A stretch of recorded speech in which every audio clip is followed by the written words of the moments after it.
Bonjour à toutes et tous, salut Verco, salut Volca, salut Leroy Merlin, salut Julo, salut Sergio, salut Alcibiade, salut Terminado, salut Jeff, salut Silmorine, salut à toutes celles et ceux que je ne peux pas présenter, salut Bandini, parce que vous êtes très très nombreux, visiblement c'est un stream qui vous intéresse beaucoup ce soir et c'est un plaisir de vous retrouver.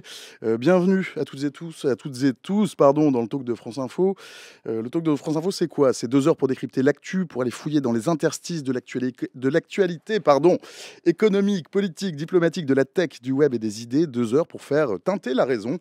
Là où bourdonne parfois un peu trop la passion, on est ensemble pour 2 heures, 2 heures pendant lesquelles vous posez vos questions dans le chat.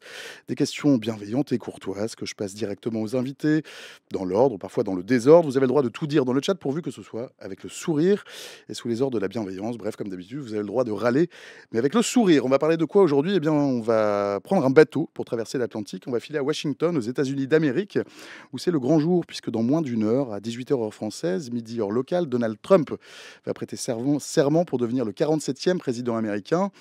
Donald Trump qui deviendra à 78 ans le chef d'État américain le plus âgé jamais investi, décidément, après un premier passage à la Maison-Blanche entre 2017 et 2021.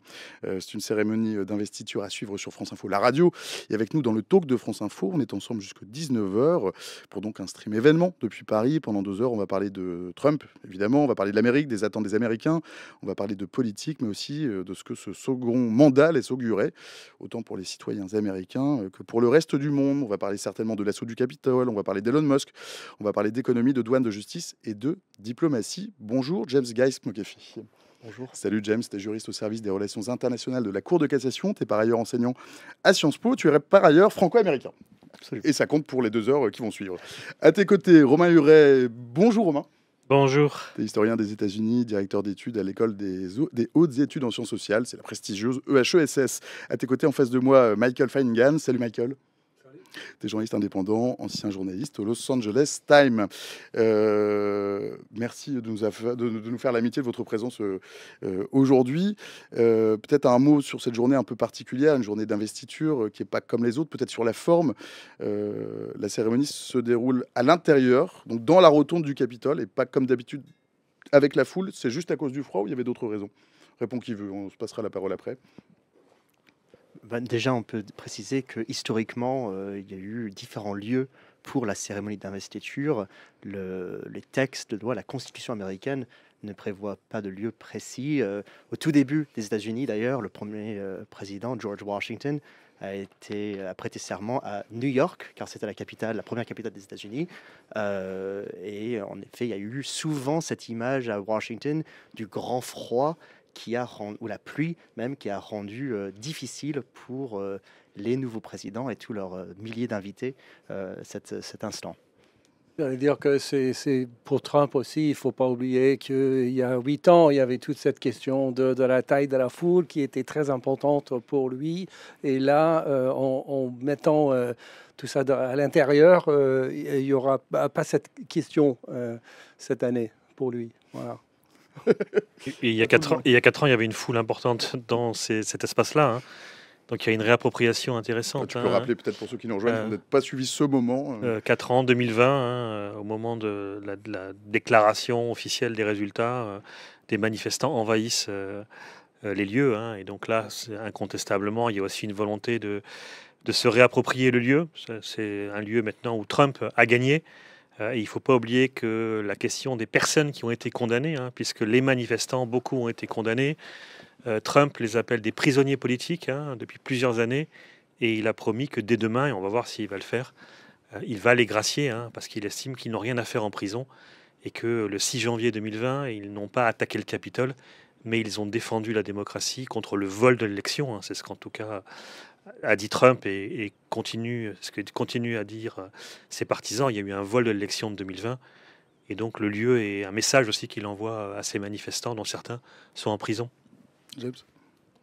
Oui, je pensais juste à cette promesse, cette déclaration du président Trump qui annonce en effet qu'il compte utiliser de sa prérogative constitutionnelle de gracier ces manifestants.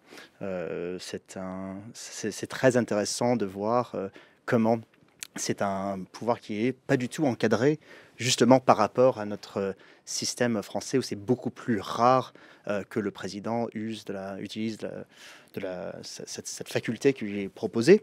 Mais tous les présidents l'ont déjà fait avec plus ou moins de critiques émises concernant l'aspect politique. Ça a toujours pris cette forme, la cérémonie d'investiture? Il y a une forme imposée? Alors, Mettez-vous, cher. Oui, non, enfin, toutes les cérémonies que j'ai vues ont toujours été dehors, bien sûr, et oui, plus ou moins. Il y a toute une série de choses comme ça se déroule, mais je veux dire, ce spectacle me semble presque hallucinant, 4 ans plus tard, de voir toute la Cour suprême, toute cette foule à l'intérieur de cette salle après ce qui est arrivé il y a 4 ans, parce que quand même, c'était carrément des émeutiers qui voulaient renverser le gouvernement américain. De voir ça, c'est extraordinaire quand même. J'ajouterais juste qu'il y a 2 ans, tout le monde pensait que Trump allait finir sa vie en prison.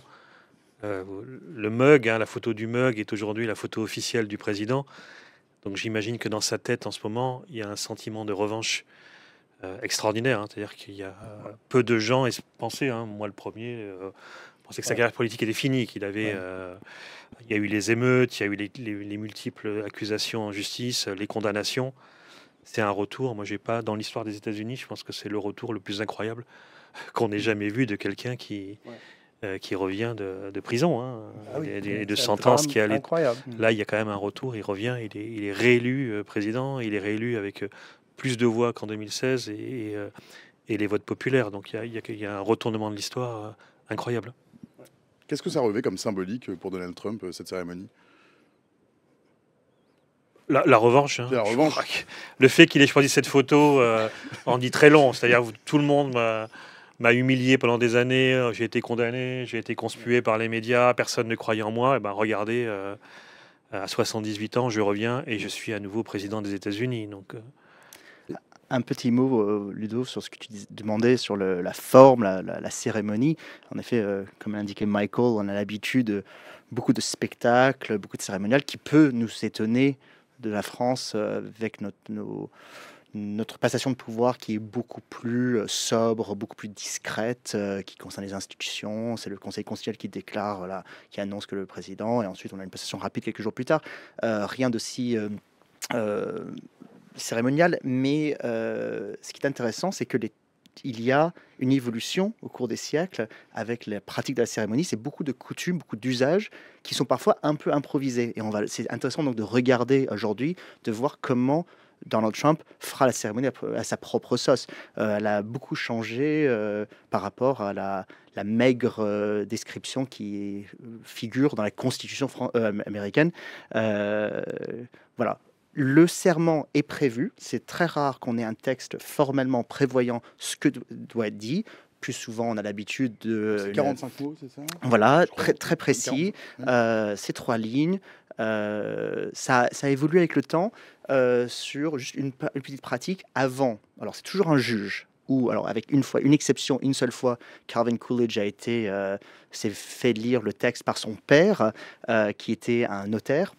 Mais sinon, c'est toujours un magistrat, la plupart du temps des magistrats de la Supreme Court, la Cour suprême des États-Unis, qui vont lire le texte du serment. Et historiquement, le nouveau président disait simplement « je le jure, I do », un peu comme dans un mariage. Aujourd'hui, la pratique est différente. Le juge, le Chief Justice de la Cour suprême des États-Unis, lit le texte morceau par morceau et le président répète chaque texte. Et il est intéressant de préciser qu'il y a eu plusieurs ratés. Notamment, même il y a très peu de temps, avec Obama, Chief Justice John Roberts, qui est l'actuel Chief Justice, donc l'équivalent du premier président de la Cour suprême, lisait le texte et s'est trompé. Et quand on se trompe sur le serment, devant les caméras du monde entier, évidemment, on ne va pas le refaire tout de suite, mais il y a une obligation légale de le réeffectuer. Donc, il y a eu plusieurs présidents qui ont été obligés de redire en privé le lendemain le serment, car ça peut entacher toute la cérémonie d'irrégularité. Romain, je te voyais acquiescer. Oui, moi, ce qui me frappe sur les images qu'on est en train de voir, C'est les dirigeants de la tech qui sont là. Enfin, Ah oui, on devait, là, on devait parler de ces invités, c'est peut-être le mais moment, effectivement. Cette cérémonie imaginez est Trump, particulière à cet égard. imaginez Trump président, c'était déjà assez surréaliste. Puis imaginez que Zuckerberg, Bezos et d'autres soient à ses côtés pour fêter l'élection et que pour la plupart ils aient changé d'avis et d'opinion, hein, parce il faut bien voir que la Silicon Valley c'était un bébé du Parti démocrate, hein, pendant des années, pendant des décennies, depuis les années 70. Le Parti démocrate a beaucoup soutenu la tech, a beaucoup soutenu la Silicon Valley. Quelqu'un comme Al Gore, hein, qui était candidat malheureux à l'élection en 2000, hein, qui avait perdu après une décision de la Cour suprême, rêvait, hein, d'une Silicon Valley puissante, avait développé la Silicon Valley, avait développé des exonérations fiscales, enfin, avait beaucoup aidé. Et globalement, la Silicon Valley jusqu'alors était très favorable au Parti démocrate, hein, donnant beaucoup d'argent. Et ces mêmes personnes avaient très largement soutenu Obama et soutenu Clinton. Là, il y a un retournement. Il y a eu un retournement dans les mots. On a vu des mots incroyables de Zuckerberg, par exemple, Le patron de Meta, de Facebook. patron de Meta, qui regrette la présence des femmes dans l'entreprise et qui trouve que tout ça manque un peu de virilisme et il faudrait redonner, bénéficier de l'énergie masculine, hein, qui a été perdue dans les entreprises. Il y a quelque chose qui est en train de se passer et cette alliance de la tech et du Trumpisme 1.0, hein, le premier Trumpisme de 2016, est quelque chose sans doute qui surprend tout le monde, hein. Et là, la cérémonie marque ce mariage tout à fait étonnant et sans doute inquiétant pour le reste du monde, notamment l'Europe. Ouais, je pense que c'est peut-être un petit peu perdu à l'intérieur des États-Unis à quel point ces compagnies dominent le monde entier, certainement en Europe, le pouvoir qu'elles ont sur la conversation quotidienne des gens dans la politique et l'utilisation maintenant de ces réseaux, certainement X de Musk et maintenant de plus en plus Facebook et Instagram de Meta et Zuckerberg, ça va favoriser l'extrême droite en Europe, ça va déstabiliser la politique dans plein de pays et on va voir à quel point Trump et Musk vont pousser ce pouvoir et à quel point l'Europe, l'Union européenne repousse cette domination. Mais je pense que c'est très important. Dans le chat, il y a Kaona Chichi, salut Kaona, qui nous a rejoint, bienvenue chez toi, qui dit finalement tous ces gens de la tech, ils viennent fêter leur victoire pour la plupart.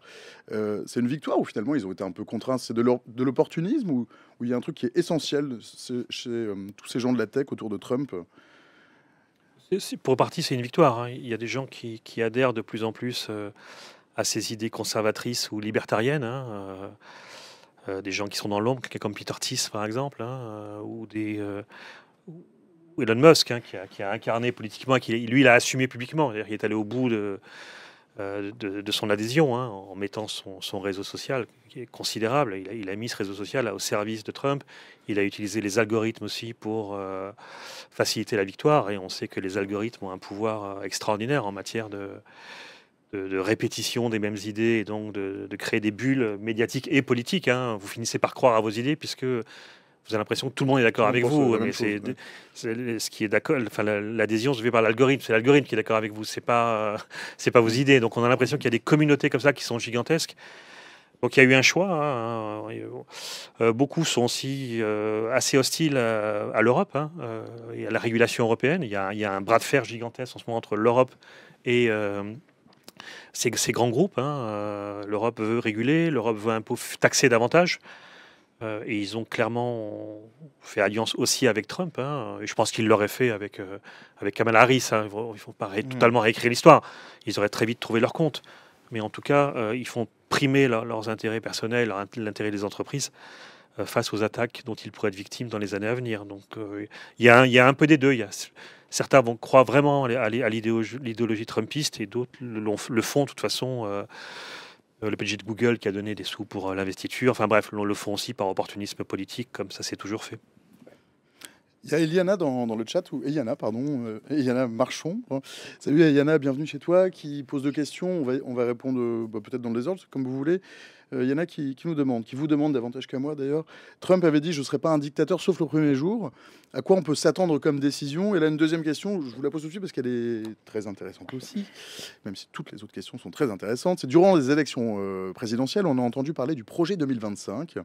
Est-ce que vous pouvez rappeler son contenu et dans quelle mesure on peut s'attendre à ce que Trump le mette en place? On peut peut-être répondre sur le projet 2025 qui vous évoque quelque chose. Je peux pas tous les détails, je me souviens pas tous les détails, mais c'est des idées de droite, même dans beaucoup de cas d'extrême droite. L'environnement, par exemple, Trump, il n'y a absolument rien là-dedans pour le réchauffement climatique. Trump va favoriser les compagnies de pétrole, de gaz, pour toutes sortes de questions. C'est un programme de droite assez dur. Il y a peut-être des... Tu veux y aller? Allez-y. Il y a plusieurs grandes mesures qui vont marquer dès demain la présidence de Trump. Dans le détail, il y a la première, c'est une mesure de restriction de l'État. Il y a une volonté très forte de réduire la voilure de l'État, qui est vue comme trop coûteux. On dépense trop d'argent, les Américains payent trop d'impôts, donc il y a une envie de limiter très fortement le rôle de l'État. Musk devrait se voir confier une mission, pas de ministère a priori, mais une mission pour couper à la hache, à la fois dans la dette et dans les agences fédérales, les agences de l'État. Il y a une envie aussi de mieux contrôler l'immigration. Donc on annonce un programme assez stupéfiant d'expulsion massive des immigrés illégaux. On pense qu'ils sont entre 11 et 13 millions sur le sol aux États-Unis, donc c'est quelque chose de tout à fait colossal. Trump a annoncé que dès demain, il y aurait des opérations à Chicago. On va commencer à expulser des immigrés en situation illégale, donc une mesure assez forte. Il y a une politique extérieure qui va être très agressive. On l'a vu là avec des sorties sur le Groenland, sur le Mexique, le Canada, où Trump voudrait faire du Canada un 51e État. Avec l'Europe et le reste du monde, les droits de douane vont augmenter. Donc les produits seront taxés à l'entrée sur le sol aux États-Unis. Les alliés, notamment les alliés de l'OTAN, devront payer davantage pour leur sécurité. Donc les gens vont passer à la caisse. Les alliés historiques vont passer à la caisse. Et la dernière chose peut-être qu'il y a dans le programme, et qui est sans doute une des mesures qui intéresse beaucoup de monde, c'est la contre-révolution que veut mettre en place Trump et les conservateurs en matière de droits des populations. La Cour suprême, et on a vu les juges qui rentraient en randonnion là, dans la salle, a, depuis 50 ans, 60 ans, a plutôt soutenu une extension du droit des individus. Droit des minorités sexuelles, droit des minorités raciales. On a eu tendance à leur accorder plus de droits depuis les années 50 et la fin de la ségrégation.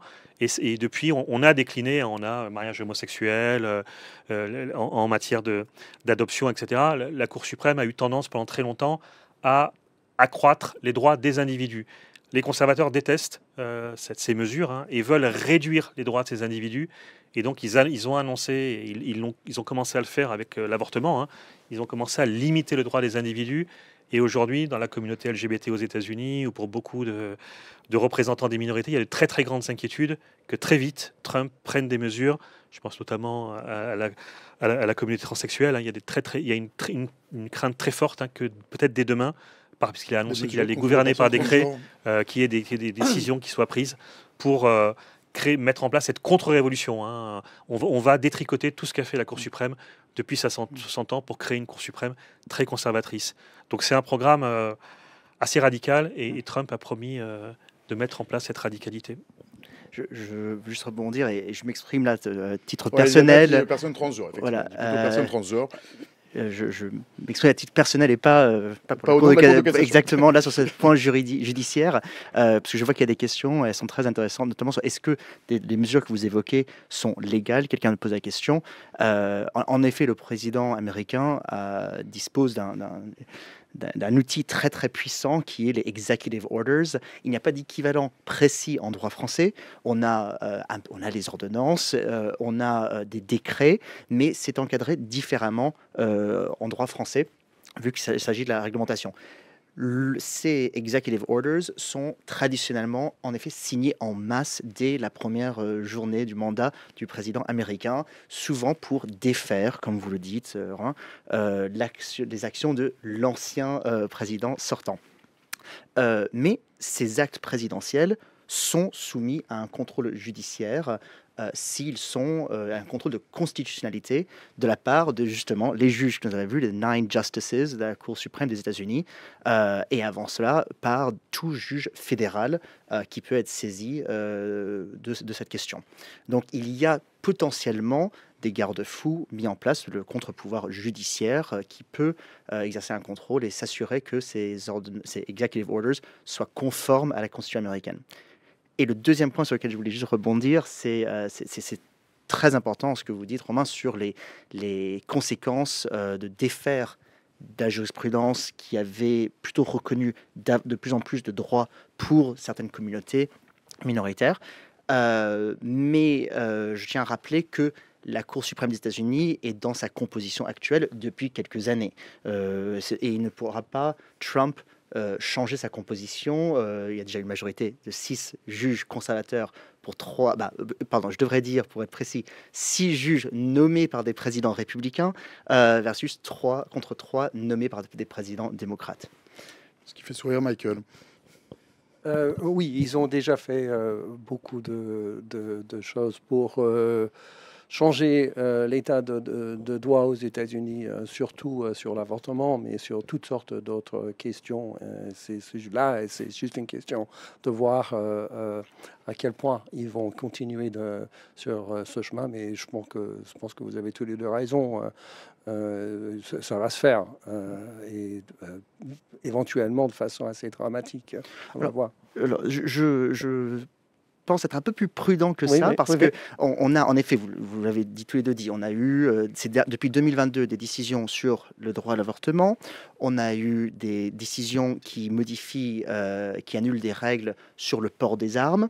On a des affaires qui mettent en équilibre le droit religieux, la liberté d'expression et la lutte contre la discrimination, justement avec un couple homosexuel qui s'est vu refuser, parfois c'était un gâteau de mariage, parfois c'était un site pour leur mariage, où justement dans ces affaires, la Cour a donné droit plutôt à la liberté d'expression de ces professionnels qui ne souhaitaient pas être prestataires pour des couples homosexuels.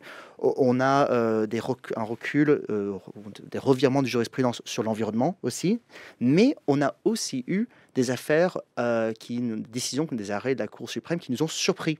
Cette Cour à dominante conservatrice qui a plutôt donné droit à des positions démocrates, et c'est notamment dans le cas d'une affaire récente très importante concernant l'équivalent du code électoral. Donc on peut aussi voir que avant tout, ces juges ont une déontologie, une éthique, et sont là avant tout pour appliquer le droit qui, lui, est le résultat du travail du législateur américain et aussi, dans une moindre mesure, l'exécutif. Romain, tu partages le demi-optimisme de James ? Il va falloir être demi-optimiste ou 3/4 optimiste ou un tiers optimiste. Moi, je partage tous les optimismes. Il va en avoir besoin parce que ça va tanguer dès demain matin, je pense. Et il a commencé assez fort. Les décisions en politique étrangère, enfin, on s'attendait plutôt l'Europe, plutôt l'Ukraine, le conflit israélo-palestinien et Taïwan. Et puis on a déjà eu le golfe du Mexique, le Canada, le Groenland. C'est pas seulement des discours, puisqu'il a parlé de manière assez violente à la première ministre du Danemark. Enfin bref, on est passé dans un autre monde, je pense. Et on va le faire dès demain matin. Là, je pense que tu touches sur quelque chose d'extrêmement important. C'est ce qu'il a fait avec le Groenland. On ne peut pas savoir, pas encore, mais qu'est-ce qu'il fait? C'est évident que les États-Unis ne vont pas envahir le Groenland, mais en même temps, il doit y avoir une raison pour laquelle il a dit ce qu'il a dit là-dessus. Et ce qui est clair, parce que à part ça, il a été relativement prudent en ce qu'il disait vis-à-vis de l'Europe par rapport à, par exemple, le Mexique ou le Canada. Il déstabilise, il met les gens mal à l'aise. On sait pas quoi faire parce qu'on ne comprend pas ce qu'il fait, lui, Est-ce que les États-Unis vont rester dans l'OTAN? Il veut bien que tout le monde se pose la question, ce qui fait qu'il y a une incertitude et une instabilité ici sur l'avenir de toute la structure de sécurité, de l'économie. Et je pense qu'il veut bien comme ça, que tout le monde a peur un petit peu. Eliana dans le chat, comment interpréter les menaces de quitter l'OTAN? Est-ce que c'est juste un argument pour faire pression ou est-ce que c'est vraiment une proposition sérieuse ou alors est-ce que c'est les deux, faire pression et de manière sérieuse? Je pense qu'ils ne vont pas quitter l'OTAN, hein. Il n'y a pas de menace de quitter l'OTAN. Par contre, ils veulent faire payer davantage les membres de l'OTAN. C'est autre chose. Trump et beaucoup de républicains, et les républicains qui vont prendre en charge la politique extérieure, pensent qu'elle a mal été gérée depuis 20 ans. Que le 11 septembre 2001 a été une réaction trop violente, trop émotionnelle. Et finalement, on est parti combattre à droite, à gauche, sans mesurer les coûts, sans demander aux alliés de payer davantage. Et donc, ça a eu un coût terrible pour les États-Unis, avec des résultats qui sont quand même pas extraordinaires, hein. On n'a pas beaucoup parlé de la chute de Kaboul, parce qu'il y a eu l'invasion de l'Ukraine. Mais aux États-Unis, la chute de Kaboul, c'est quand même un échec considérable de 20 ans d'investissement de l'État, hein, et des militaires en la matière. Ça a coûté très très cher. Ça coûte une fortune. Je crois que d'ailleurs personne n'est capable de savoir exactement combien ça coûte, y compris les militaires. On a du mal à évaluer le coût financier des guerres. Et donc on a une envie chez Trump et les membres du Parti républicain de faire payer les membres de l'OTAN en disant voilà, c'est à vous de le faire. Ils ont annoncé des chiffres assez considérables pour l'Europe, hein, avec jusqu'à 5% du PIB, du budget donc, qui serait consacré à la protection militaire. Si c'est le cas, je pense à l'Allemagne par exemple, ça va tanguer aussi, hein, parce qu'il va falloir trouver les moyens d'investir autant, de donner autant à l'OTAN pour la protection militaire. Donc cette mesure-là, elle n'est pas faite à sortir de l'OTAN, mais à pousser les alliés à payer, à mettre la main au porte-monnaie.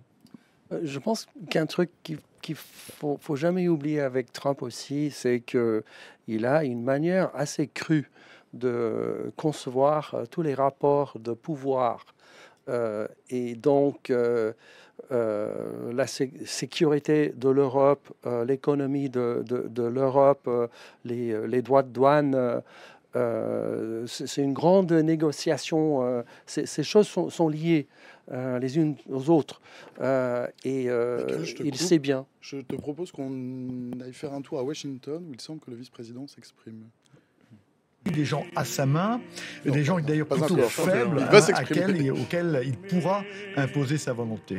Je vous propose qu'on écoute. Donc il y a le ténor Christopher McKeown qui interprète donc cet hymne. Bon, on peut revenir à Paris. Voilà, qu'on va écouter quelques...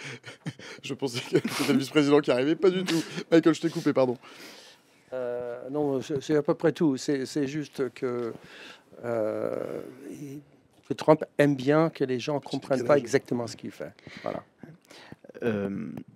Sur la question de si les États-Unis sortiraient de l'OTAN me fait penser à quelque chose de, en effet, plus probable qu'une telle sortie, c'est le retrait des États-Unis d'autres cadres de multilatéralisme. Je pense notamment qu'une des choses certaines personnes redoutent, le président sortant, on redoute le retrait des États-Unis de certains accords, notamment sur la lutte contre le changement climatique, donc l'accord de Paris de 2015. Et il avait déjà essayé une première fois de retirer complètement détricoté. Et de retirer des États-Unis de cet accord. Il est probable que cette fois-ci, il passe véritablement à l'acte. Il pourrait aussi dénoncer des traités, des accords internationaux sur le multilatéralisme économique, tout ce qui relève de sa capacité en tant que négociateur en chef. Il y a Dr Mouche qui nous dit dans le chat, salut Dr Mouche, qui dit il a changé, Vance, effectivement, belle voix cela dit. Désolé, il y a un petit décalage, effectivement. On a vu Joe Biden venir avec son épouse. Donald Trump n'était pas venu à l'investiture de Joe Biden. Oui, en effet, c'est justement, on peut voir dans cette cérémonie la passation de pouvoir pacifique, malgré les désaccords politiques. C'est essentiel pour une démocratie. Et Mais en effet, comme tu le soulignes, Ludo, à plusieurs reprises, des présidents sortants n'ont pas souhaité assister. Je crois que c'est arrivé 3 ou 4 fois avant Trump, n'était pas présent, mais il ne faut pas oublier que Trump contestait la validité de l'élection de Biden, ce qui était une rupture avec l'histoire américaine. On attend le vice-président dans une demi-heure, je crois. Qu'est-ce qu'il va dire, le vice-président? C'est quoi le rôle du discours du vice-président au moment de l'investiture? Le vice-président, il est en charge de la politique étrangère, donc normalement, il devrait parler de politique étrangère. Pour l'instant, on l'a pas beaucoup entendu, et on a surtout entendu Trump qui parle à peu près de tout, et parfois de rien, mais qui en tout cas prend tout l'espace. Donc il va falloir qu'il trouve dans cet espace un peu difficile. Voilà, ça ne va pas être difficile d'être le numéro 2 de Trump et de trouver juste un peu d'air. Donc, mais il va sans doute parler de l'état du monde, ce que ça représente aussi pour lui. Quelqu'un qui est très sensible au symbole, à son propre symbole, de réussite sociale. Il a fait, c'est sa carte de visite. Il est quelqu'un qui a toujours eu l'impression d'avoir été méprisé par les élites universitaires parce qu'il venait d'un milieu pauvre, d'un milieu pauvre, dans les Appalaches. Donc j'imagine que la revanche aussi, c'est ce qui les caractérise un peu tous les deux. Ce sont deux hommes qui ont bâti leur carrière politique sur la revanche sociale. Donc j'imagine aussi que pour J.D. Vance, il y aura sans doute une allusion forte au fait que aujourd'hui, il est le représentant de cette Amérique qui a été un peu oubliée, pas souvent méprisée par les élites culturelles, puisqu'on reproche souvent au Parti démocrate, et ça peut sembler paradoxal vu de France, c'est le parti plutôt à gauche aux États-Unis, mais c'est vu comme le parti des élites, très méprisant à l'égard des plus pauvres, et donc je pense que J.D. Vance va sans doute répéter. On voit le Donald Trump qui arrive sans sourire, ce qui est rare. Oui, il est pas très souriant. Mais voilà, je pense que J.D. Vance va évoquer sans doute son parcours personnel et la politique étrangère. Alors, Donald Trump qui est pas très souriant, qu'est-ce qu'il va dire pendant son discours? C'est un discours peut-être un peu martial. Vous allez me dire, on le verra tout à l'heure peut-être, mais... En 2017, il avait fort, American Carnage, carnage aux États-Unis. Je ne sais pas quelle formule il va trouver, mais le premier était déjà pas mal. C'est pas encore clair, mais immigration, droit de douane, America First, tout ça, on va en entendre, c'est sûr. Dans le chat défile. Docteur Mouche nous disait, avant de saluer la nouvelle belle voix de J.D. Vance, qui n'était pas lui, Docteur Mouche qui dit Trump sera limité par la Constitution, mais est-ce qu'il peut facilement la modifier aujourd'hui? D'après les résultats des élections, les 2/3 des États sont trumpistes. Non. Bon, déjà, est-ce qu'il veut modifier la Constitution, Donald Trump? Vraiment? C'est même pas une question dans le sens que on ne peut pas.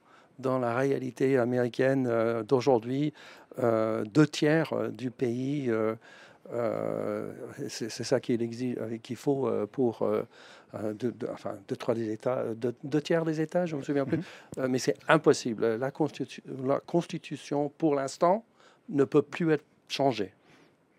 Plus tard, peut-être, mais dans le cadre politique actuel, impossible. Voilà. James? Non, je suis tout à fait d'accord avec ce que dit Michael. Question dans le chat. Comment interprétez-vous le move de Trump vis-à-vis de TikTok? C'est-à-dire le bannir, puis le faire revenir. Est-ce que vous avez un avis là-dessus, messieurs? C'est juste, dans n'importe quelle histoire, il aime bien arriver en héros. Là, il était... je pense que ça a commencé sous lui, en fait, l'effort de le bannir des États-Unis. Mais là, il est tout à fait content, surtout qu'il s'en est servi dans sa propre campagne, d'être celui qui a sauvé un réseau social qui est très, très populaire aux États-Unis. Là, on voit Kamala Harris qui arrive avec Biden, je crois. Oui, avec Biden. Ouais. On a vu Barack Obama tout à l'heure, il est venu seul. Oui, ils avaient annoncé que Madame Obama ne serait pas présente. Il y avait une raison? Non, c'est une raison circonstancielle. Il faut dire que tout ça, c'est une scène très, très pénible pour les démocrates qui sont là aux côtés de la scène. Pourquoi ça se passe sous le Capitole, l'investiture? Alors, il semble que cette année, il y a une vague de froid Ah oui, non, c'est que pour... oui, non, qui rend oui. particulièrement difficile et impossible de faire ça à l'extérieur. C'est la tradition. Mais il y a eu différents endroits, même au Capitole, historiquement, où ça s'est produit. Après, il y a eu des investitures dans des lieux moins Il y a pas prestigieux. une investiture dans Air Force One? Absolument. Johnson. Absolument. Lyndon B. Johnson a prêté serment à bord de Air Force One quelques heures après le décès de JFK, de John Fitzgerald Kennedy, assassiné au Texas. Avec une photo iconique qui montre justement le vice-président qui prête serment à côté de la nouvelle veuve Jackie Onassis Kennedy, qui porte encore le tailleur recouvert de sang du président défunt. Et pour l'anecdote, c'est un des exemples où le président n'a pas prêté serment sur une Bible. La coutume. J'allais justement parler de la Bible. On peut en parler. L'usage est souvent, mais ce n'est pas prévu du tout par les textes. Dans les textes, il n'y a pas d'obligation de prêter serment sur la Bible. Il y a même plusieurs présidents qui n'ont pas prêté serment sur la Bible, je pense. Absolument, Ludo. Il n'y a pas de précision déjà sur un livre quelconque, ou même que ce soit un livre. On peut Theodore Roosevelt a prêté serment sur rien. Il n'y avait pas de livre, pas de Bible. La plupart choisissent des Bibles. Mais il y a eu, je ne sais plus, je suis désolé, mais un des premiers présidents a préféré prêter serment sur un texte de loi. Il était un peu plus attaché, en estimant que ça relevait de la Constitution, et il trouvait ça plus symbolique de prêter serment sur la Constitution, et il était plus porté sur la séparation d'Église et d'État. Mais Johnson a prêté serment à bord un livre de prière qui se trouvait à bord de Air Force One. Il appartenait sans doute à un des soldats travaillant sur cet aéronef, et ce n'est que beaucoup plus tard il s'est rendu compte que ce n'était pas une Bible. Dans la précipitation, il l'avait pris pour une Bible. Un manuel du Macron du coin, par exemple. Bon, si c'est le choix. Mais souvent, traditionnellement, c'est la Bible qui appartenait à Abraham Lincoln, président pendant la guerre de sécession au 19e siècle. Traditionnellement, c'est sa Bible qui est utilisée. Mais ça peut être aussi une Bible personnelle. Kaona, dans le chat, la question, c'est aussi ce qu'on fait si les États-Unis envahissent le Groenland et le canal du Panama. Ils vont pas envahir le Groenland et le canal du Panama. Romain. Non, il y a peu de risques. Hein.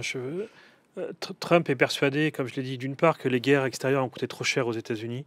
Ce n'était pas un bon investissement, pour le dire vite. C'est que le retour sur investissement a été assez catastrophique. Qu'il y a des moyens d'obtenir ce qu'on veut par d'autres moyens que la guerre, hein, par la pression politique, la guerre économique, hein, qui pourrait être aussi élevée. Et je pense qu'il sait aussi que les milieux d'affaires, la bourse n'aime pas la guerre. Hein. Les marchands d'armes aiment la guerre, bien sûr, mais sinon, globalement, l'incertitude, les difficultés d'approvisionnement en matières premières, etc., c'est pas bon pour le commerce. Et ça, il le sait très bien. Et on le voit bien, d'ailleurs, il s'est pas dans la campagne, il s'est présenté comme un homme de paix, hein, quelqu'un qui allait faire la paix partout dans le monde. Hein. D'ailleurs, il fait croire, alors je n'ai pas de détails sur ce qui s'est passé pour le cessez-le-feu à Gaza, mais il fait croire que c'est grâce à lui que le cessez-le-feu a eu lieu. Il va sans doute faire la même chose en Ukraine, hein, pour montrer qu'il est un homme de paix, hein, et que la paix est préférable. Donc je ne pense pas, non, il ne va pas envahir le Groenland ou le canal de Panama. Je pense que c'est une question politique là aussi, un peu dans le sens que en Ukraine, il y a pas mal d'Américains et beaucoup de républicains, y compris Trump, qui disent mais pourquoi on est en Ukraine et ça sert à quoi, et qui voient pas l'intérêt de l'Amérique de faire la guerre, enfin de participer à une guerre qui est tellement dans un endroit tellement loin, où c'est tellement difficile à expliquer aux gens exactement pourquoi on est là, pourquoi on dépense tout cet argent là-dedans. Donc c'est une question politique aussi. Il a pas intérêt à se mêler dans des guerres s'il n'a pas besoin. Et sur le plan, c'est une évidence juridique ce que je vais dire, mais ça reste des territoires souverains, et l'annexation est interdite par le droit international, ce qui quand même s'applique au président des États-Unis et au pays. Donc les États-Unis, gendarmes du monde, c'est terminé? Si, mais autrement. autrement. Et c'est là où l'alliance avec la tech va être redoutable. C'est qu'ils ont aujourd'hui des moyens qui passent par d'autres choses que l'armée ou Google et les autres ont des moyens de pression considérables sur tous les États. Et donc là, on entre dans un nouvel ordre géopolitique, en fait, qui n'existait pas il y a 80 ans. Et Trump l'a bien compris, hein. Il doit sa victoire à ce monde géopolitique, hein. Je pense que son coup de génie pendant la campagne, c'est Elon Musk, hein. C'est d'avoir Elon Musk a rallié autour de lui une jeunesse qui ne voyait en lui qu'un énième candidat, etc. Tout d'un coup, il y a eu ça a donné un coup de jeune, hein, à sa campagne, et c'est cette alliance-là qui est, comme je l'ai dit tout à l'heure, qui est surprenante au regard des positions politiques de la Silicon Valley. Là, elle est bien scellée, et ça, à mon avis, ça va durablement changer les États-Unis et le monde. Dans cette question de États-Unis comme gendarme du monde, il faut dire aussi dans Taïwan, c'est pas du tout clair là non plus que Trump va utiliser le militaire américain si jamais la Chine envahit. On va voir, mais enfin, politiquement, c'est pas évident qu'il ira. Alors Taïwan, ça pourrait être un cas là dur, puisque Taïwan produit des microprocesseurs, hein, qui sont indispensables au monde entier. Et donc je pense que la tech verrait d'un très mauvais œil une invasion de Taïwan ou une rupture de stock. Parce que là, ça serait le monde entier qui marcherait difficilement. Kaona nous demande d'être un peu les Madame Irma et de sortir des boules de cristal. Elle demande qui pour prendre la succession de Trump dans 4 ans. Donnez-moi un peu d'espoir, dit-elle. Ou dit-il, je pense que c'est plutôt dit-elle. Il n'y a pas grand monde, en fait, qui puisse faire de l'ombre à Trump actuellement. Il n'y a pas de vrais concurrente. Ouais, ce qui va être difficile, il y a deux choses. La victoire, elle est inquiétante pour deux raisons. La première, c'est qu'il a montré que la radicalité en politique, ça paye. Donc, je vais te décevoir, j'ai oublié le nom. Ça pourrait être des bébés Trump, qui vont être aussi radicaux que lui. Et c'est tout à fait nouveau ce qui s'est passé pendant la campagne, hein. C'est que Trump a été radical du début à la fin. Et souvent, dans l'histoire politique des États-Unis, les candidats, au début, on est radical pour sa base. Il faut agiter la base, il faut qu'elle vous soutienne. Et après, vous vous calmez au fur et à mesure, parce qu'il faut gagner, aller vers le plus grand nombre. Lui, il a décidé d'être radical jusqu'au bout. Par exemple, l'espèce de grand carnaval incroyable du Madison Square Garden, tout le monde disait ça y est, c'est fini, il est mort, ils ont été ridicules, etc. Pas du tout. Ça a fini par payer, et payer même en nombre de votes populaires, hein. Donc ça, c'est la première leçon. Donc peut-être dans 4 ans, on risque d'avoir quelqu'un d'encore plus radical, d'encore plus dur. Et la deuxième chose, je m'arrêterai là. L'autre chose que ça a montré, c'est bien que là qu'on soit sur un nouveau média, c'est que les médias traditionnels sont en train de mourir aux États-Unis. Alors, on a quelqu'un du Los Angeles Times qui a peut-être des choses à dire là-dessus, mais on a vu pendant cette campagne que les médias traditionnels n'ont pas seulement été insultés ou moqués comme Trump le fait pendant ses campagnes. Leur parole est devenue peu intéressante, en fait. C'est-à-dire que ça se passe ailleurs. Il n'y a pas eu les grands débats à la télévision. Il n'y a pas eu, enfin, il y en a eu un ou deux, mais Trump très vite a dit ça m'intéresse pas, et même Kamala Harris n'a pas insisté. Ça se passe ailleurs. Ça se passe avec des influenceurs comme Joe Rogan, un spécialiste du catch, qui fait une audience incroyable, hein, beaucoup plus importante presque que le New York Times ou les chaînes traditionnelles de télévision. Ça se passe sur les chaînes du câble, ça se passe sur les réseaux sociaux. Donc il y a un déplacement, et ce déplacement, on sait que pour l'instant, il est plutôt favorable aux conservateurs. Il est plutôt favorable à... Les démocrates ont plus de mal parce qu'ils ont des discours qui sont plus raisonnés, qui sont plus rationnels, qui sont plus policés, un peu comme les nôtres en ce moment, alors que les conservateurs, leur parole s'adapte très bien aux réseaux sociaux. Et Trump a été champion pour ça. Il est né, enfin, c'est un communicant, mais c'est un communicant de l'ancienne génération. Et finalement, il s'est très bien adapté à ces réseaux. Il a été bien conseillé aussi. Et il a, on l'a vu, le moment où il se déguise en éboueur, la scène dans le McDo, etc. C'est de la pure com, hein. Et c'est de la com aussi de réseaux sociaux. C'est pas de la com c'est pas pour le New York Times ou le Los Angeles Times ou CBS. C'est uniquement pour les réseaux sociaux. Ça dure 5 minutes et c'est juste l'image, et on sait qu'elle va cartonner. Vous n'avez pas à dépenser d'argent. La pub, elle va se faire elle-même. Donc ça coûte pas cher, et ils ont été... Moi, j'ai trouvé très très bon. L'équipe réseaux sociaux de Trump a été formidable. Je suis complètement d'accord. Et en plus, pour cette question de ce qui suit Trump, je pense qu'il est absolument impossible de savoir maintenant. Déjà, les démocrates sont complètement perdus, alors ils n'ont pas du tout décidé quel chemin il faut prendre pour se redresser.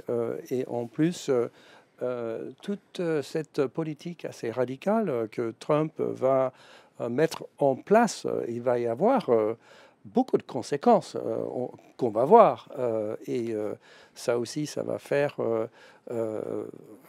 ça va mettre en valeur d'autres personnages, je sais pas, des gens vont réagir, voilà, donc c'est impossible de savoir. Il peut y avoir une pandémie, il peut y avoir une crise financière, n'importe quoi. Il y a tellement d'ici 4 ans que c'est vraiment impossible de savoir ce qui vient après. Qu'est-ce qu'il reste comme espace là, pour les démocrates, là, dans les prochains mois? Il reste la rue, des manifestations, il faut qu'ils se fassent entendre. La société civile est très forte aux États-Unis, il ne faut pas l'oublier. Il y a beaucoup d'associations. J'ai vu qu'il y avait des débats sur le militantisme aux États-Unis. Peut-être pour les rassurer, il y a beaucoup d'associations militantes aux États-Unis. Il y a des grandes organisations de défense des droits des citoyens, ACLU par exemple, American Civil Liberties Union, qui est une association très forte, qui est richement dotée, ce n'est pas une petite association. Ils ont des moyens, ils ont des avocats qui peuvent travailler. Et je pense que dès demain matin, les avocats des ACLU et d'autres vont aller aider les immigrants à Chicago. Donc ils vont être sur le terrain, ils vont être dans la rue. Et il faut que les démocrates travaillent de ce côté-là. Ça va être plus dur d'un point de vue politique, puisque le Congrès, la Cour suprême sont du côté républicain. Et puis après, il faut qu'ils travaillent sur le programme aussi, qu'ils comprennent pourquoi des hispaniques votent Trump, une partie des jeunes afro-américains ont voté aussi Trump, les classes populaires votent plutôt Trump. Je pense qu'il y a une réflexion à avoir de fond sur le parti. Il y a des débats comme aux États-Unis, dans la gauche américaine, comme en France, sur est-ce qu'on privilégie plutôt les questions de classe, les questions économiques, est-ce qu'on met en avant les plus pauvres et les réformes économiques, ou plutôt les questions identitaires, les questions de race, de genre. Il y a un débat qui agite la gauche française, mais qui agite encore plus fortement le Parti démocrate. Bernie Sanders a tapé très fort sur Kamala Harris. Bernie Sanders, c'était le candidat socialiste qui a failli passer il y a 4 ans contre Joe Biden. Et lui, il défend, c'est un démocrate à l'ancienne, il défend les questions économiques d'abord, le pouvoir d'achat, l'inflation, etc. Et il a eu des mots très durs contre Kamala Harris en disant elle a beaucoup été du côté culturel, du côté identitaire, et finalement, elle a perdu ses classes ouvrières. Donc il faut que le parti fasse ce travail-là. Donc ils ont plein de choses à faire. En tout cas, il faut qu'ils soient là. Ils sont là ce soir et c'est bien. Qu'ils soient là aussi et qu'ils assurent la transition de manière pacifique. C'est essentiel pour une démocratie. Ils ont perdu. Et bien dans 4 ans, il faut qu'ils gagnent. Je juste compléter ce que dit Romain sur les associations qui seraient comme le ACLU que tu cites. C'est moins visible. Eliana demande justement dans le chat, c'est la question que tu as dû lire, James, est-ce qu'elles sont vraiment écoutées, ces assos? Est-ce que les manifs, ça marche aux États-Unis? Oui, il semble que ça marche quand même un peu plus qu'en France, certainement.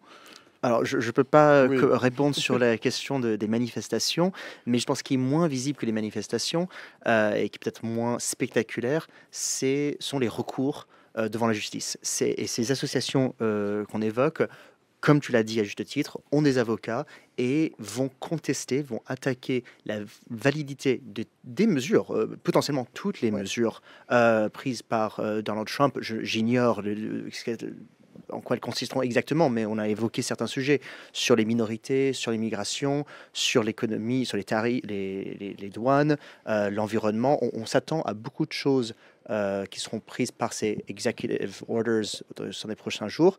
Et je suis assez confiant qu'elles seront contestées devant le juge fédéral. Oui, ça finira, comme tu le dis, devant la Cour suprême des États-Unis, qui est dominante conservatrice. C'est pas exactement le terme qu'il faut utiliser, mais vous m'avez compris. Donc oui, je pense qu'ils seront là, les démocrates aussi, dans la contestation judiciaire, à travers le judiciaire. Moi, je suis tout à fait d'accord. Et en plus, malgré la Cour suprême majorité conservatrice, il y a des centaines, sinon des milliers de juges qui ont été nommés par Clinton, par Obama, par Biden.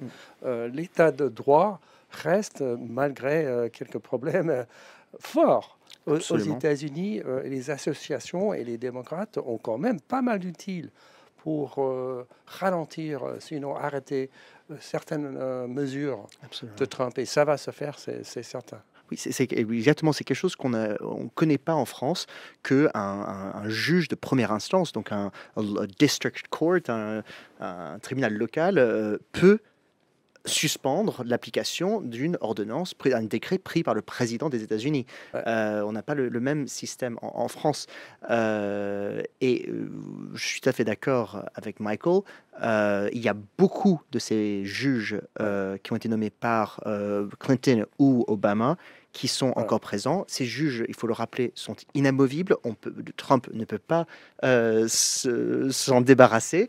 Il y a juste, d'ailleurs, pour la petite anecdote, 2 juges qui avaient été nommés par des présidents démocrates qui, ces derniers mois, avaient pris leur pré-retraite et qui ont retiré leur retraite, qui sont revenus car ils ont compris que Biden n'avait pas eu suffisamment de temps pour nommer un remplaçant de gauche. Et donc, il craignait évidemment de laisser un poste vacant qui serait rempli par un juge choisi, nommé par Trump et confirmé par son Sénat, le Sénat qui est plutôt à droite. Eliana, que je remercie pour ces questions qui sont très très bien posées dans le chat. Merci Eliana. Est-ce que la décision de justice qu'il a reconnu coupable, donc Donald Trump, sans réelle grosse peine, ne va pas lui donner un sentiment encore plus fort d'impunité s'il a pu appeler à l'agression du Capitole? Quoi d'autre ensuite? Bon, il peut pas beaucoup plus, si? Absolument. Et n'importe quelle mesure qu'il prend en tant que président, s'il y a un côté officiel là-dedans, il y a l'immunité totale, selon la Cour suprême, ce qui lui donne un pouvoir inimaginable à faire tout ce qu'il veut. Donc oui, c'est un problème. Oui, je pense que ça va moins jouer du côté de Trump là que du côté de son équipe. Contrairement au premier mandat, c'était très très personnalisé le premier mandat. Il n'y avait que lui et autour de lui, tous les gens qui ont essayé d'exister, il les a mis de côté ou ils ont fini par partir. Là, je trouve qu'il est davantage préparé à l'exercice du pouvoir. Il y a un programme qui peut choquer ou qui peut être tout à fait surprenant. Mais en tout cas, ils veulent le mettre en œuvre. Moi, je suis assez frappé de voir la manière dont on évoque les expulsions massives, par exemple. C'est-à-dire que ça a été pensé, on a parlé du projet 2025, hein, mais c'est pas quelque chose qui va arriver de manière assez erratique, hein, comme le premier mandat où finalement ça partait dans tous les sens, on n'arrivait pas à trouver une colonne vertébrale. Là, il y a une vraie colonne vertébrale. Ils veulent changer l'État, changer le pays. Diminuer le nombre de fonctionnaires, enfin tout ça est prêt, tout ça est dans les cartons. Donc je pense que dès demain, ça va taper très fort. Ouais. Et en même temps, l'immigration, les expulsions, c'est un très bon exemple parce que c'est un vrai sac de nœuds juridique. Et il va y avoir énormément de possibilités pour mettre les bâtons dans les roues. Ça ne veut pas dire que ça ne va pas être très, très sérieux, qu'il ne va pas essayer de faire quelque chose de très ambitieux. C'est évident qu'il va le faire et c'est probable qu'il le fera beaucoup plus efficacement que la dernière fois, mais ce ne sera pas facile quand même. Dans le chat, Groaou, salut Groaou, bienvenue chez toi, qui me dit bonjour France Info, salut Groaou. Quelles pourraient être les évolutions majeures des 4 prochaines années sous la présidence de Trump? Donc 4 belles choses que pourrait faire le président Trump. Si on décline tout ce qu'on a pu dire, hein, les droits de douane, l'immigration, l'État, la politique étrangère, si demain le ministère de l'Éducation est réduit à sa portion congrue, si les agences de régulation de l'environnement disparaissent, des expulsions, alors il n'y en aura pas 13 millions, on sait bien que c'est impossible, mais en tout cas le signal envoyé au monde va être très fort, hein, sur l'entrée dans le territoire. Moi je travaille dans une université, beaucoup de gens ont compris que les règles d'entrée sur le territoire des étudiants allaient être beaucoup plus compliquées. Donc dès demain, on sait, tout le monde, il y a par exemple là les étudiants, leur allemand est rentré plus tôt, parce qu'on craignait des mesures beaucoup plus drastiques pour rentrer sur le territoire. En Europe, ça va tanguer aussi. Il y a des pays, on craint beaucoup pour les marchands de vin en France ou les marchands des secteurs qui exportent beaucoup vers les États-Unis. Les droits de douane vont faire du mal. Il y aura des conséquences sur les emplois. Avec toujours chez Trump, l'objectif, il est jamais dans le programme lui-même, il est toujours ailleurs. Par exemple, sur les droits de douane, ce que Trump veut, c'est moins les droits de douane que obliger les entreprises à venir sur le sol aux États-Unis, à venir produire sur le sol américain, et donc à ouvrir des usines là-bas. Il y a toujours un... c'est un négociateur, donc il faut pas regarder le doigt quand il montre la lune. Le coup d'après. Je pense que Groaou voulait déjà. Parce que après, Groaou précise, oui, non, mais c'est pour parler un peu de positif. Donc, je pense que sa question, c'était plutôt qu'est-ce qu'on peut attendre de quatre évolutions positives à venir sous la présidence de Trump. Peut-être qu'il n'y en a aucune à espérer pour l'instant. Michael, peut-être Enfin, c'est une question politique un peu, si on est de gauche, de droite, si on le soutient, si on ne le soutient pas. Moi, quelque chose qui ferait consensus, autant à gauche qu'à droite. Oui, là, je ne veux pas vraiment rentrer là-dedans, mais en même temps, une possibilité, c'est que toute cette instabilité dont on parlait et aux États-Unis et à l'étranger, à la fin, au bout de 4 ans, peut-être que quand même, si on entre dans un nouvel ordre mondial, ça va commencer à se définir un petit peu. Voilà, c'est une chose possible. Chers messieurs, il est 17h59, passé de 50 secondes, et je vois que mes deux autres invités sont déjà arrivés. Donc, non, je vous laisse quand même le mot de la fin avant de changer de plateau. Romain, le mot de la fin ou le mot de la suite, peut-être avant de nous quitter? Le mot de la suite, radicalité. Et comment on résiste ou comment on accepte la radicalité politique. C'est un joli mot de la suite. Merci Romain Huret. Michael Feingan, le mot de la fin ou le mot de la suite? De s'attendre à ce qu'on n'a pas... je ne sais pas comment le dire en français. Je peux le dire en anglais exceptionnellement. Voilà, c'est-à-dire what's the unexpected. Il faut s'attendre à... On ne sait pas. Voilà. Merci Romain, merci Michael. Je vous fiche dehors, je vous remets entre les mains de Camille. Merci de nous avoir fait l'amitié de vos lumières. On commentera une autre fois ensemble donc le discours d'investiture. Je vous souhaite une excellente fin de journée. 18h, passé de 43 secondes. J'accueille avec joie Sophie Silpa. Bonsoir. Sophie, avocate au barreau de Paris, spécialiste en droit américain. Bienvenue. Chers amis, vous avez de l'eau, n'hésitez pas à vous servir. Il faut juste remettre la bouteille en dessous, sinon elles vont apparaître au milieu de votre corps et c'est moche. Vous avez chacune un micro, il suffit de lui parler dedans. Ils sont très directionnels. Et aux côtés de Sophie, Elisabeth Fauquer. Elisabeth, tu es maîtresse de conférences en langue et culture anglophone à l'Université Paris-Nanterre, membre du Centre de recherche anglophone. J'ai tout bon ? Il est 18h01, passé de 15 secondes heure de Paris, donc on a changé de plateau, on reste ensemble avec vous dans le chat pour commenter la cérémonie d'investiture de Donald Trump qui ne va pas tarder à prendre la parole. Qu'est-ce qu'il pourrait dire Donald Trump pour qu'on fasse un petit peu de la prédiction? On s'attend à un discours un peu martial. Là déjà on voit son prêt de serment. Allez, on part à Washington. J'exécuterai fidèlement la charge de président des États-Unis et que du mieux de mes capacités, je préserverai, protégerai et défendrai la Constitution des États-Unis. Que Dieu me vienne en aide. Félicitations, Monsieur le Président.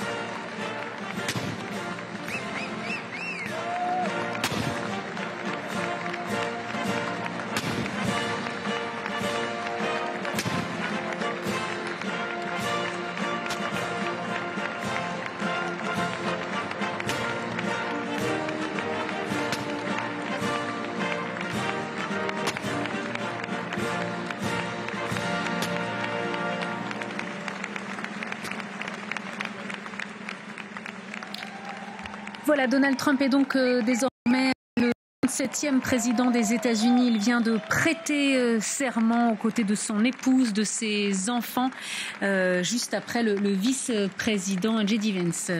Christophe. Effectivement, il a donc juré solennellement qu'il exécutera la charge de président et défendra donc et protégera la Constitution. C'est donc un retour, on peut parler désormais donc du 47e président.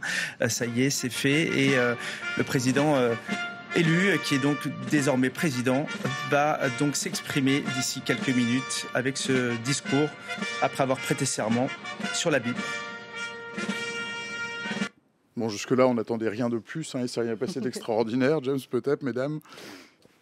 Oui, si je peux me permettre. Oui, on voit effectivement que le président prête serment sur la Bible, hein. C'est effectivement l'État fédéral qui est extrêmement religieux, hein, quand même, hein, c'est ce qu'il faut signaler. Il y a eu une prière juste avant. Il y a eu une prière. Une prière longue. Voilà, quand même quelques minutes avant. Et c'est Donald Trump a d'ailleurs axé sa campagne, voilà, sur sur la chrétienté. Ses électeurs sont effectivement très chrétiens. Donc ça a été effectivement un argument de campagne, ce qui n'a pas été forcément le cas chez Kamala Harris. Qui a laissé un petit peu la religion plus de côté. Et je pense que ça a été peut-être un avantage certain quand même pour Donald Trump, qui a su rallier ses électeurs autour également de la religion. Ce qui va sans doute être assez intéressant, ça va être la teneur de ce discours d'investiture. Est-ce qu'il va rester sur cette ligne extrêmement radicale, extrêmement polarisante, ou est-ce qu'il va plutôt aller dans un sens un petit peu plus de cohésion ou d'entente cordiale peut-être de cohésion nationale? Donc ça, je pense que ça va être un point extrêmement intéressant. Quel positionnement il va adopter dans ce discours d'investiture? James? Je voulais rebondir sur ce que disait Sophie sur l'aspect religieux. On l'a déjà évoqué au début d'émission. Beaucoup de la cérémonie relève du choix personnel du nouveau président, car si les textes de la Constitution prévoient un cadre général pour l'investiture, il y a beaucoup de choix qui relèvent de la coutume, des usages. Donc, on a dit, en effet, c'est une Bible aujourd'hui, ce n'est pas obligatoire, ça aurait pu être quelque chose, un autre livre, ou rien. J'ai entendu qu'il a dit « So help me God », ça ne fait pas partie du texte prévu par la Constitution, c'est un usage. On le sait que ça a apparu assez tôt, dès le début du 19e siècle. Justement, c'est drôle par rapport à les écrits d'un diplomate français, le comte de Moustier, qui était présent pour les premières investitures et qui avait bien écrit qu'il n'y avait pas de mention que Dieu me vienne en aide. Elisabeth?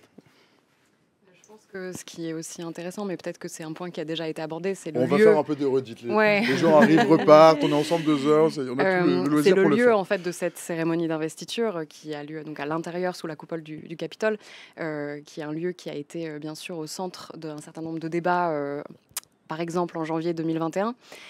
Donc il y a une certaine ironie de l'histoire là qui se joue.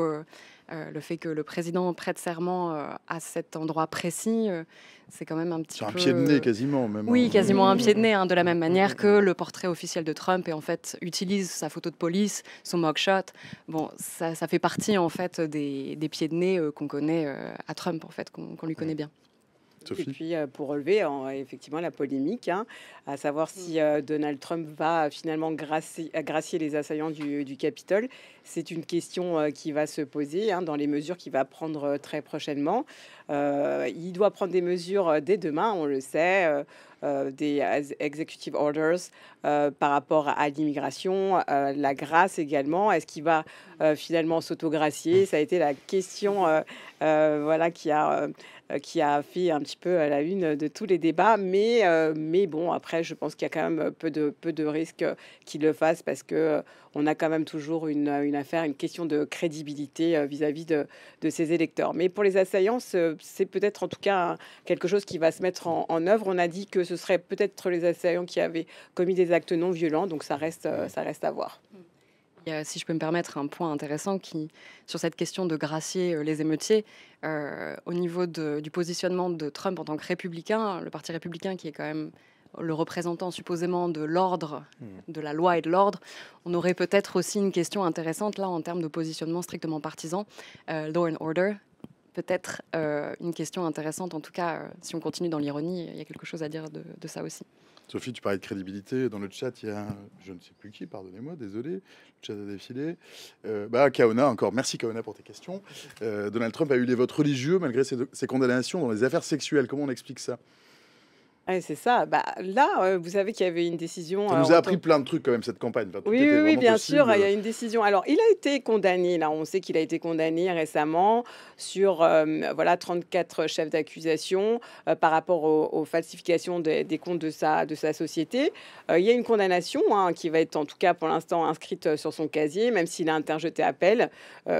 Ses avocats ont interjeté appel aussi au niveau de la crédibilité parce que avoir un président avec un casier judiciaire, c'est quand même assez délicat. L'affaire du Capitole, alors effectivement, la Cour suprême avait indiqué qu'un président d'exercice ne pouvait pas faire l'objet de poursuites judiciaires. Et c'est la raison pour laquelle Donald Trump, là aujourd'hui, ne fait pas l'objet de poursuites judiciaires, compte tenu de la décision de la Cour suprême. Ça nous fait, en tout cas, ça nous interroge sur cette décision, sachant que nous savons que la Cour suprême est majorité conservatrice. Donald Trump avait nommé des juges conservateurs, donc c'est une question. C'est vrai que la justice a un peu été mise à mal dans cette campagne présidentielle. On peut se poser quelques questions sur toutes les poursuites finalement qui ont été initiées à l'encontre de Donald Trump. Il est là aujourd'hui et c'est vraiment toute une vraie question. Mais Sophie, je te coupe. Je pense qu'on va aller partir tout de suite à Washington. Monsieur le Premier Président de la Cour suprême Roberts, Mesdames et Messieurs les juges de la Cour suprême des États-Unis, Monsieur le Président Clinton, Monsieur le Président Bush, Monsieur le Président Obama, Monsieur le Président Biden, Madame la Vice-présidente Harris et mes chers compatriotes, l'âge d'or de l'Amérique commence dès aujourd'hui.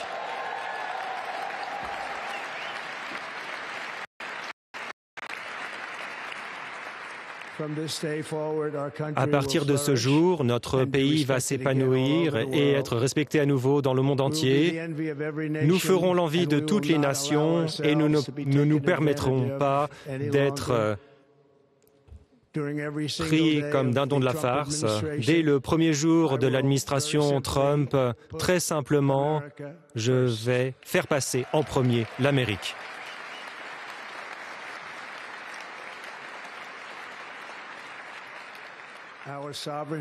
Notre souveraineté sera récupérée, notre sécurité sera restaurée, la balance de la justice sera rééquilibrée,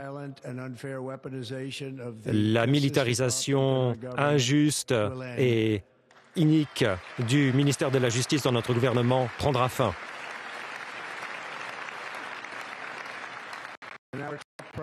Et notre priorité numéro 1 sera de créer une nation qui soit fière, prospère et libre.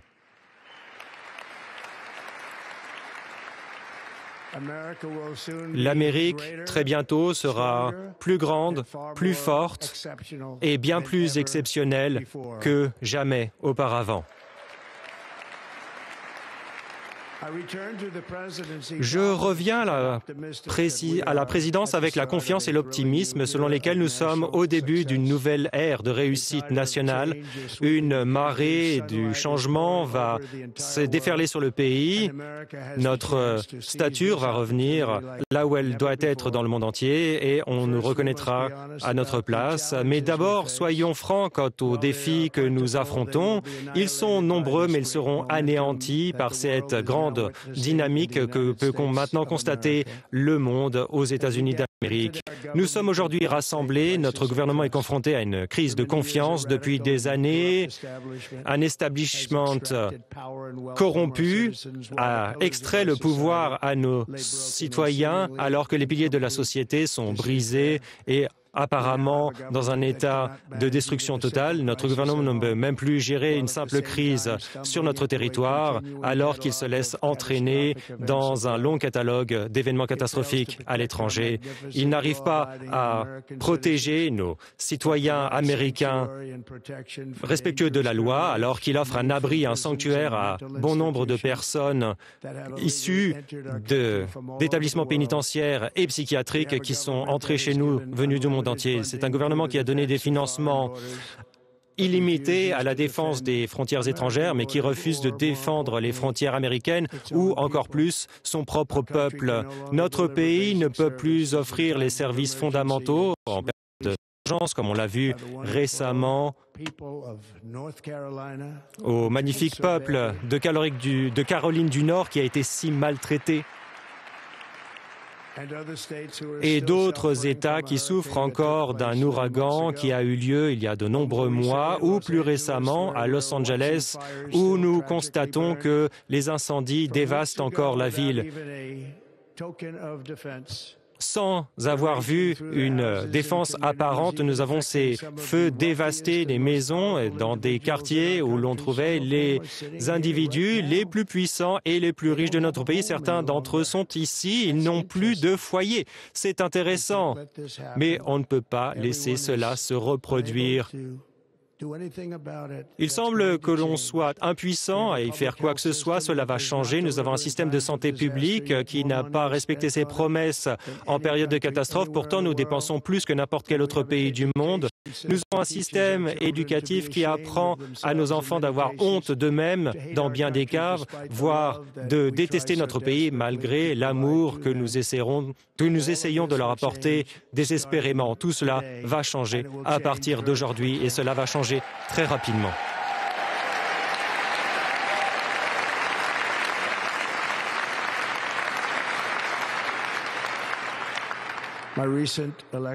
Mon élection récente est un mandat qui m'est donné pour inverser totalement et radicalement une horrible trahison et toutes ces nombreuses trahisons qui ont eu lieu pour rendre au peuple sa foi, sa richesse, sa démocratie et en effet sa liberté.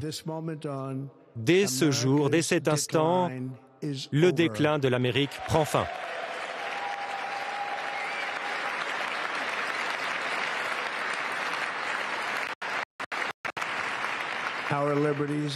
Nos libertés et la destinée glorieuse de notre nation ne nous seront plus refusées. Nous allons restaurer immédiatement l'intégrité, la compétence et la fidélité du gouvernement américain. Ces 8 dernières années, on m'a mis à l'épreuve plus que n'importe quel autre président dans nos 250 ans d'histoire. J'ai beaucoup appris au fil du temps.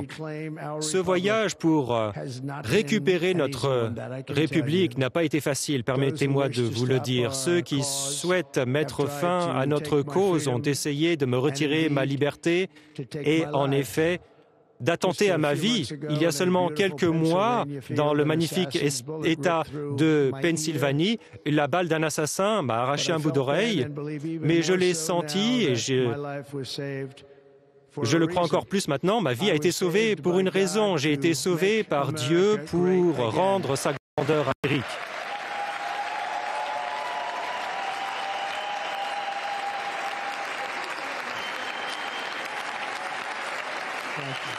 Merci. Merci.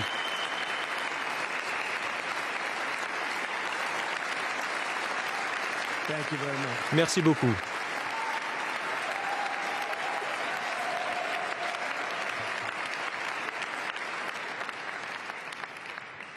C'est pourquoi chaque jour, pendant notre administration de patriotes américains, nous allons nous efforcer de traiter chaque crise avec dignité, puissance et force. Nous allons agir avec détermination et vitesse pour restaurer l'espoir, la prospérité, la sécurité et la paix pour les citoyens de toutes les races, religions, couleurs et foi. Pour les citoyens américains, le 20 janvier 2025 signe la date de la libération.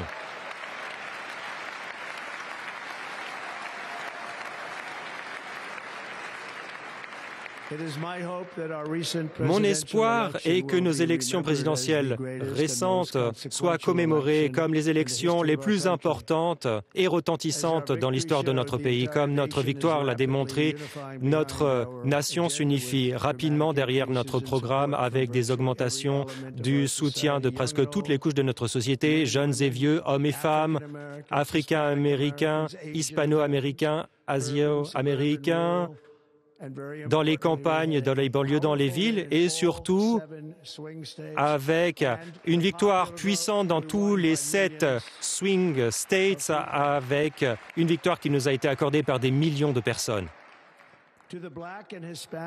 Pour les communautés noires et hispaniques, je tiens à vous remercier, vous, pour ce déversement d'amour et de confiance dont vous avez fait preuve envers moi avec vos voix.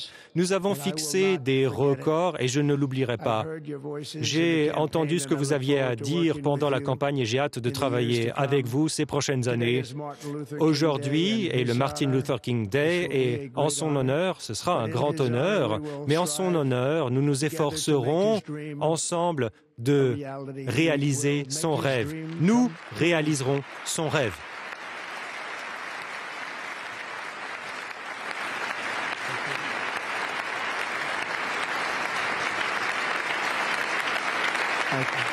Merci.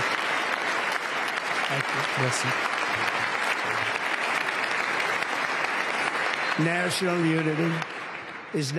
L'unité nationale revient maintenant en Amérique et la confiance, la fierté atteignent des sommets inédits.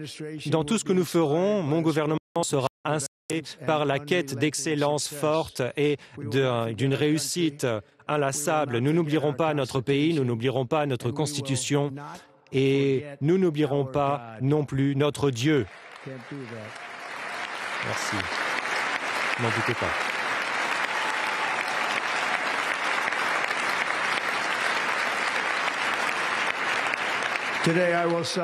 Aujourd'hui, je vais signer une série d'ordonnances historiques. Avec ces actions, nous allons lancer la restauration totale de l'Amérique à sa stature et la révolution du bon sens. C'est toute une question de bon sens.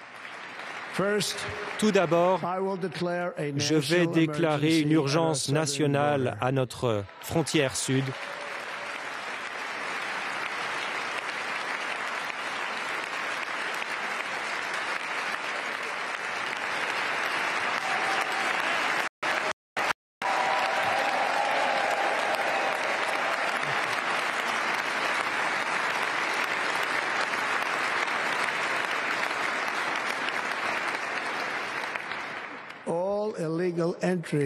Toutes les entrées illégales seront immédiatement arrêtées et nous lancerons un processus pour renvoyer des millions et des millions d'immigrants clandestins criminels là d'où ils viennent. Nous réinstaurerons ma politique de rester au Mexique. Je mettrai fin à la pratique des captures et des libérations, catch and release, comme elle s'appelle, et nous repousserons l'invasion désastreuse de notre pays à sa frontière sud. Selon les ordonnances que je vais signer aujourd'hui, nous allons aussi désigner les cartels comme organisations terroristes étrangères.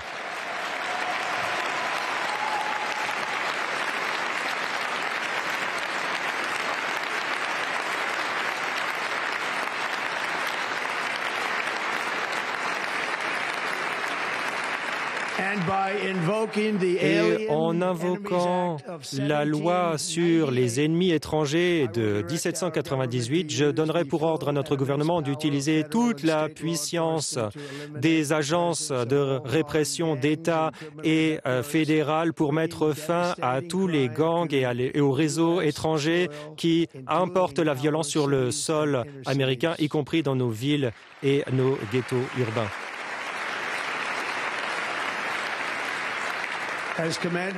En tant que commandant en chef des armées, je n'ai pas de responsabilité plus élevée que de défendre notre pays des menaces et des invasions, et c'est exactement ce dont il s'agit, c'est exactement ce que je vais faire. Nous ferons cela à un niveau inédit. Ensuite, je vais donner pour ordre à tous les membres de mon gouvernement d'utiliser tous les pouvoirs à leur disposition pour vaincre ce qui a été une inflation record et faire baisser rapidement les coûts et les prix.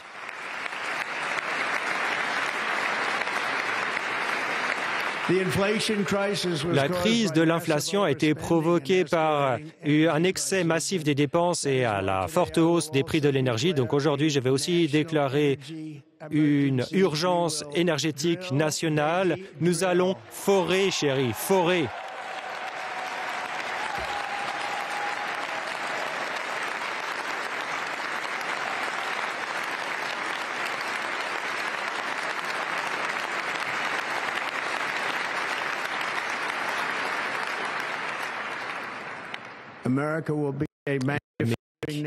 sera une nation manufacturière à nouveau et nous avons quelque chose qu'aucune autre nation manufacturière n'aura, les réserves les plus grandes de pétrole et de gaz de tous les pays du monde et nous allons nous en servir. Nous les utiliserons.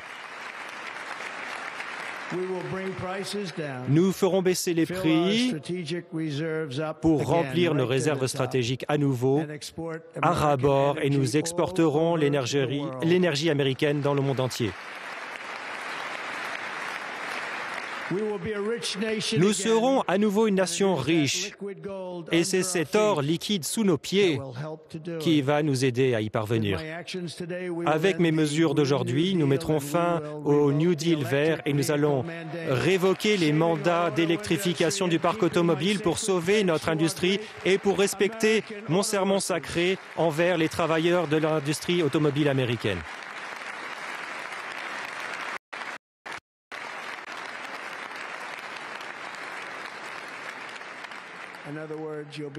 Autrement dit, vous pourrez acheter la voiture que vous déciderez. Nous allons construire des voitures à nouveau en Amérique à un rythme qu'on aurait cru impossible il y a seulement quelques années. Et merci aux travailleurs de l'automobile de notre nation pour leur vote de confiance inspirant. Nous avons eu des résultats incroyables grâce à leur voix. Je vais immédiatement commencer à réformer en profondeur notre système commercial pour protéger les travailleurs et les familles américains. Au lieu de taxer nos citoyens pour enrichir d'autres pays, nous allons imposer des droits de douane et des taxes sur les pays étrangers pour enrichir nos citoyens à nous.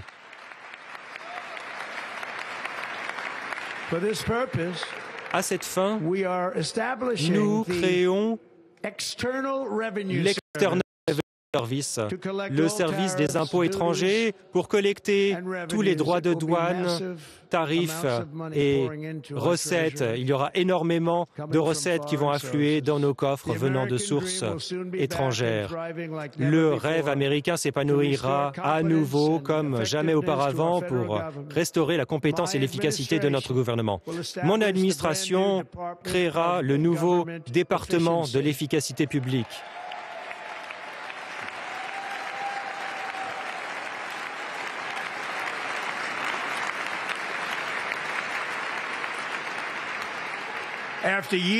Après des années et des années d'efforts fédéraux, inconstitutionnels et illégaux pour restreindre la liberté d'expression, je mettrai fin par ordonnance à tous les efforts publics pour censurer et restaurer la liberté d'expression de l'Amérique.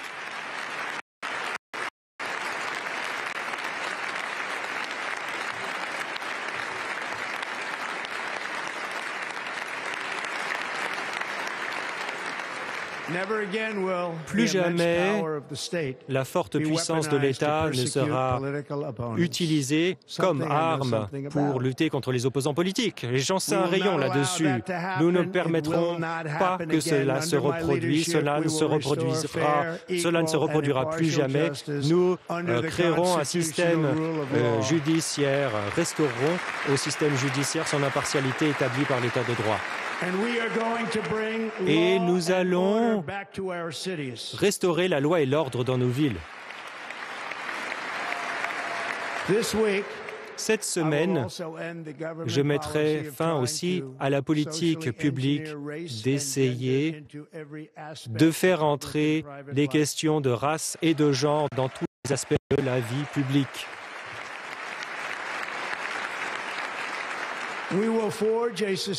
Nous créerons une société qui ne voit pas la couleur, qui soit entièrement fondée sur le mérite.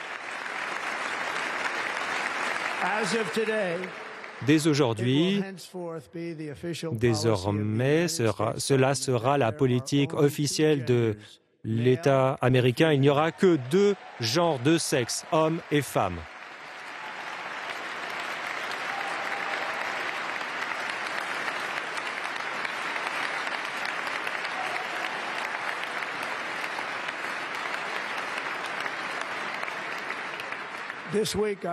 Cette semaine, je vais réintégrer tous les soldats américains qui ont été expulsés injustement de nos forces armées pour avoir refusé le vaccin anti-Covid obligatoire.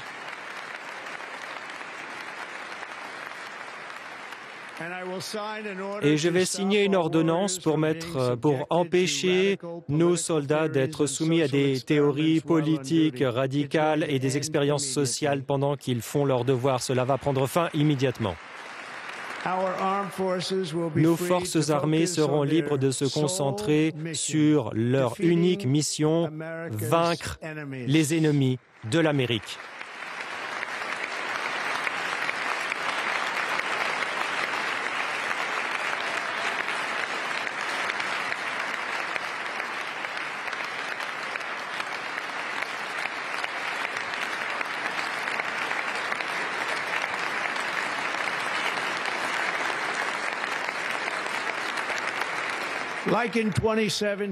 Comme en 2017, à nouveau, nous allons construire l'armée la plus forte du monde qui ait jamais été vue. Nous mesurons notre succès non par les batailles que nous gagnerons, mais aussi par les guerres auxquelles nous mettons fin et peut-être surtout les guerres dans lesquelles nous ne nous laissons jamais attirer.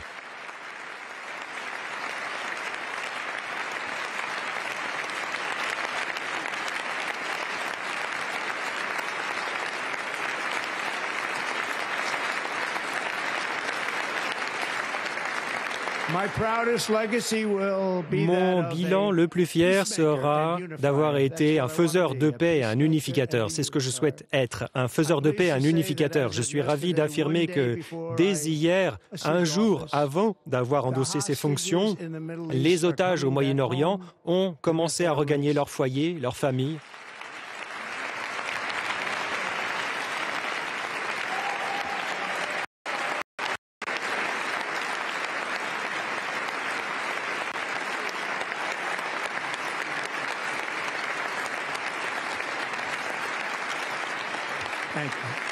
Merci. L'Amérique va récupérer la place qui lui est due, celle de la nation la plus forte, puissante et respectée du monde, inspirera l'admiration sans faille du monde. À nouveau, nous allons changer le nom du golfe du Mexique en golfe d'Amérique et nous allons restaurer le nom du président William McKinley. Cela redeviendra le mont McKinley, qui est son juste nom, le nom qu'il mérite, qu'il a toujours eu. Le président McKinley a rendu notre pays très riche grâce aux tarifs douaniers et à son talent. C'était un businessman né et il a donné à Theodore Roosevelt l'argent nécessaire pour toutes les grandes choses qu'il a faites, y compris le canal de Panama, qui, idiotement, a été rendu au pays, le Panama, après que les États-Unis réfléchissez-y, ont dépensé plus d'argent qui n'ait jamais été dépensé dans n'importe quel autre projet d'infrastructure et 38 000 vies américaines ont été perdues pendant la construction du canal de Panama. Nous avons été très maltraités par ce don idiot que nous avons fait et le Panama, sa promesse a été rompue. La promesse de cet accord et l'esprit du traité ont été complètement enfreints quand les bateaux américains subissent des frais extrêmes, ils ne sont pas traités de façon juste, et cela comprend également la Marine nationale américaine, et surtout, la Chine exploite le canal de Panama. Nous ne l'avons pas donné à la Chine, mais au Panama, et nous allons le récupérer.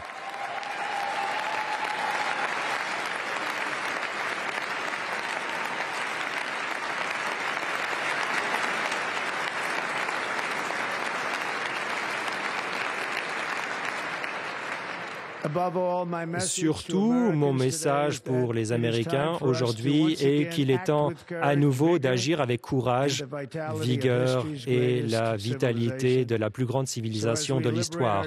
Donc, alors que nous libérons notre nation, nous allons la mener à de nouveaux sommets de victoire et de réussite.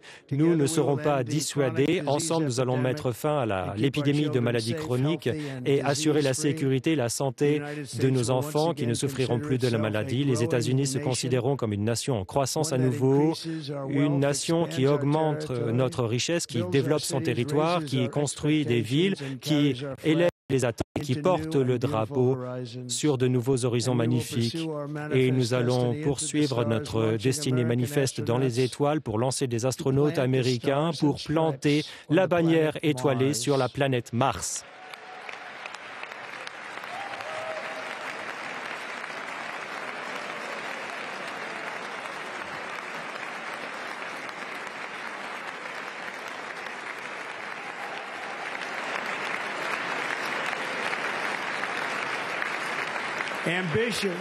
L'ambition est l'oxygène d'une grande nation et actuellement notre nation est plus ambitieuse que n'importe quelle autre. Il n'y a aucune nation comme la nôtre.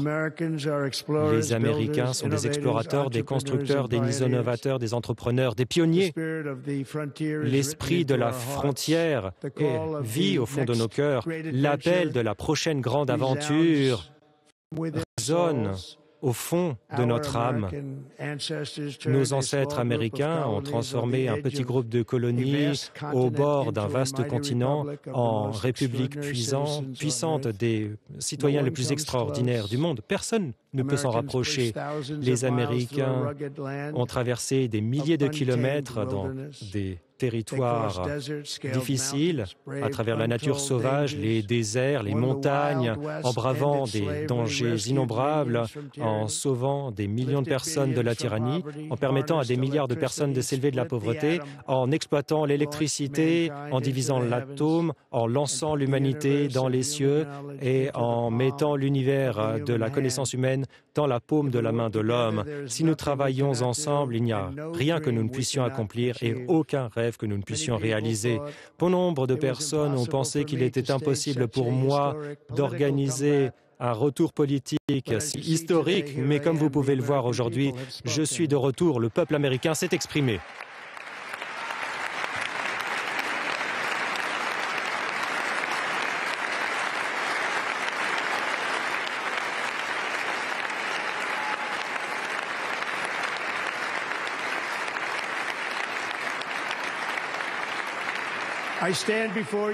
Je suis devant vous en tant que preuve vivante qu'il ne faut jamais croire que quelque chose est impossible à réaliser.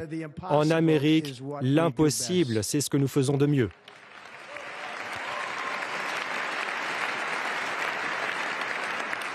De New York à Los Angeles, de Philadelphie à Phoenix, de Chicago à Miami, de Houston à ici, à Washington, D.C., notre pays s'est forgé, a été construit par les générations de patriotes qui ont donné tout ce qu'ils avaient pour nos droits et notre liberté. C'étaient des agriculteurs, des soldats, des cow-boys, des travailleurs manuels, des mineurs, agents de police, pionniers qui ont constamment avancé et qui n'ont laissé aucun obstacle vaincre leur esprit ou leur orgueil.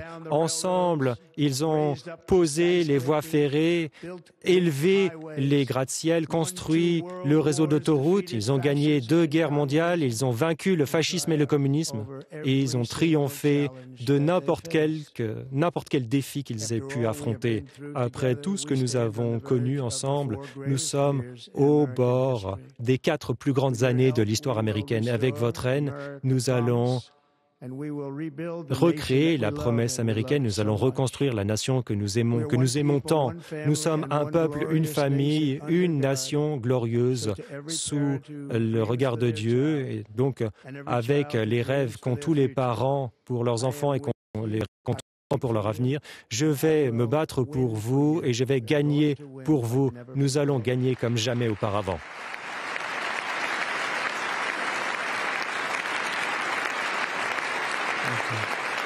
Merci. Merci.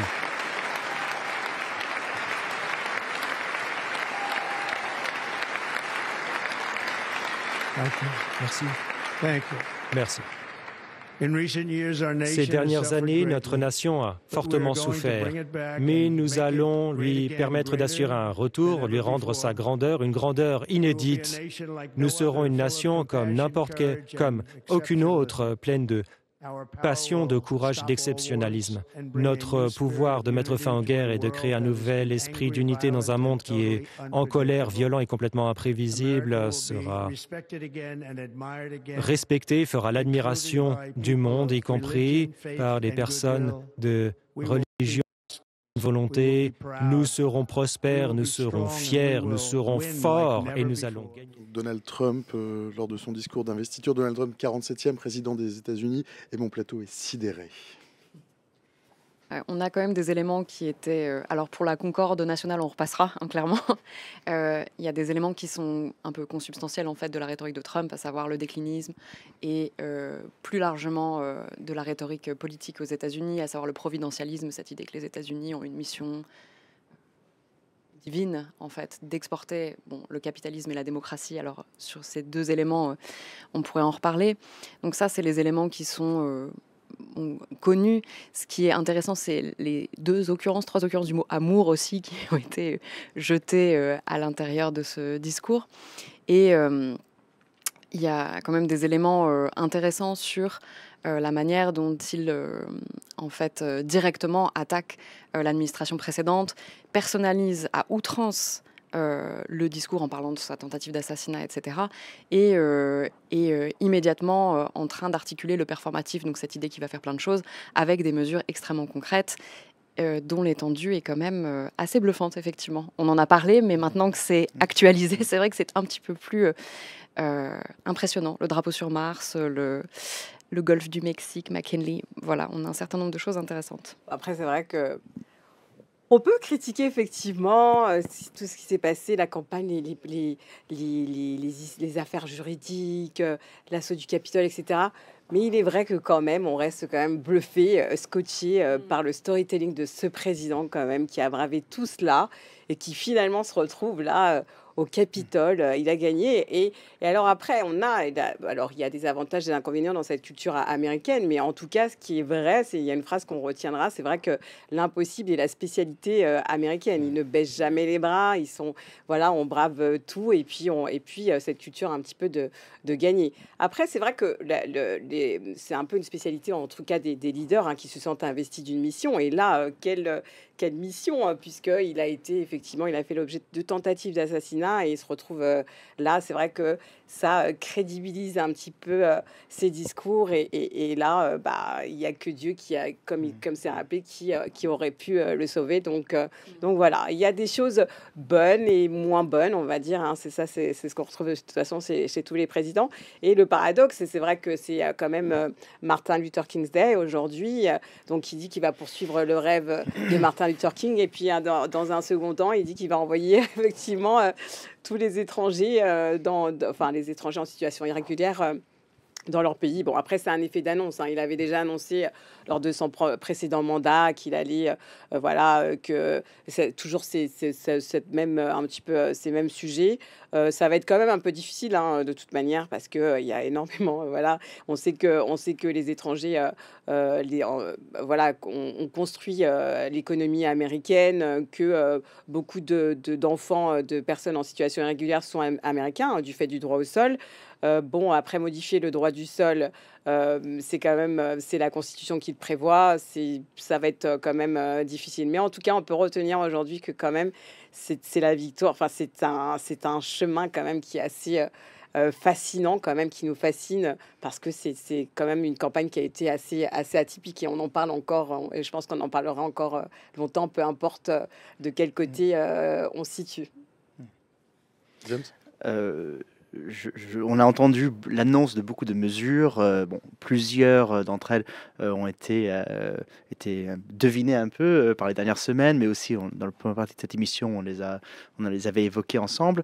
Bon, certaines sont un peu plus surprenantes. On n'avait pas parlé du Golfe de Mexique pendant la première moitié de l'émission, mais en tant que juriste, ce discours me suscite comme réaction, c'est que il me semble évident que sur les prochaines semaines, les prochains mois, les États-Unis vont voir une bataille judiciaire, une bataille juridique dans la contestation des mesures qu'il va donc prendre, ces executive orders, qui vont venir se confronter, comme on l'avait déjà dit, à des dispositions de la Constitution, même des éléments assez fondamentaux de la liberté d'expression, ou d'autres normes préexistantes, notamment sur l'environnement. Il a dit drill baby drill, on va forer pour les hydrocarbures. Il a décrété un état d'urgence énergétique pour doubler la production d'hydrocarbures. Absolument, ça va venir. Voilà, il y aura une imbrication de différentes normes. Je laisse de côté les engagements internationaux des États-Unis sur ce plan, parce que je pense que le changement climatique, on sait très bien. On a convenu que c'était pas trop sa tasse de thé. Voilà, c'était pas ça, et c'est pas sa priorité. Je pense que la priorité pour lui sur ce plan-là, ce sera de retirer et soustraire les États-Unis à toute obligation envers l'étranger. Mais il y aura aussi un conflit, je pense. Il ne faut pas oublier que c'est une évidence, un État fédéral, et donc un conflit entre les normes au niveau fédéral et les protections au niveau étatique. Je pense à l'environnement, je pense à des États qui vont pas vouloir laisser la Maison-Blanche intervenir. Donc je pense qu'on a des conflits de normes et des conflits de juridiction très intéressants sur les prochains mois. Elisabeth Fokker. Oui, si je peux rebondir sur cette question, sur la question justement du forage, par exemple en Alaska, ou de la logique en tout cas extractiviste qui est celle de Trump.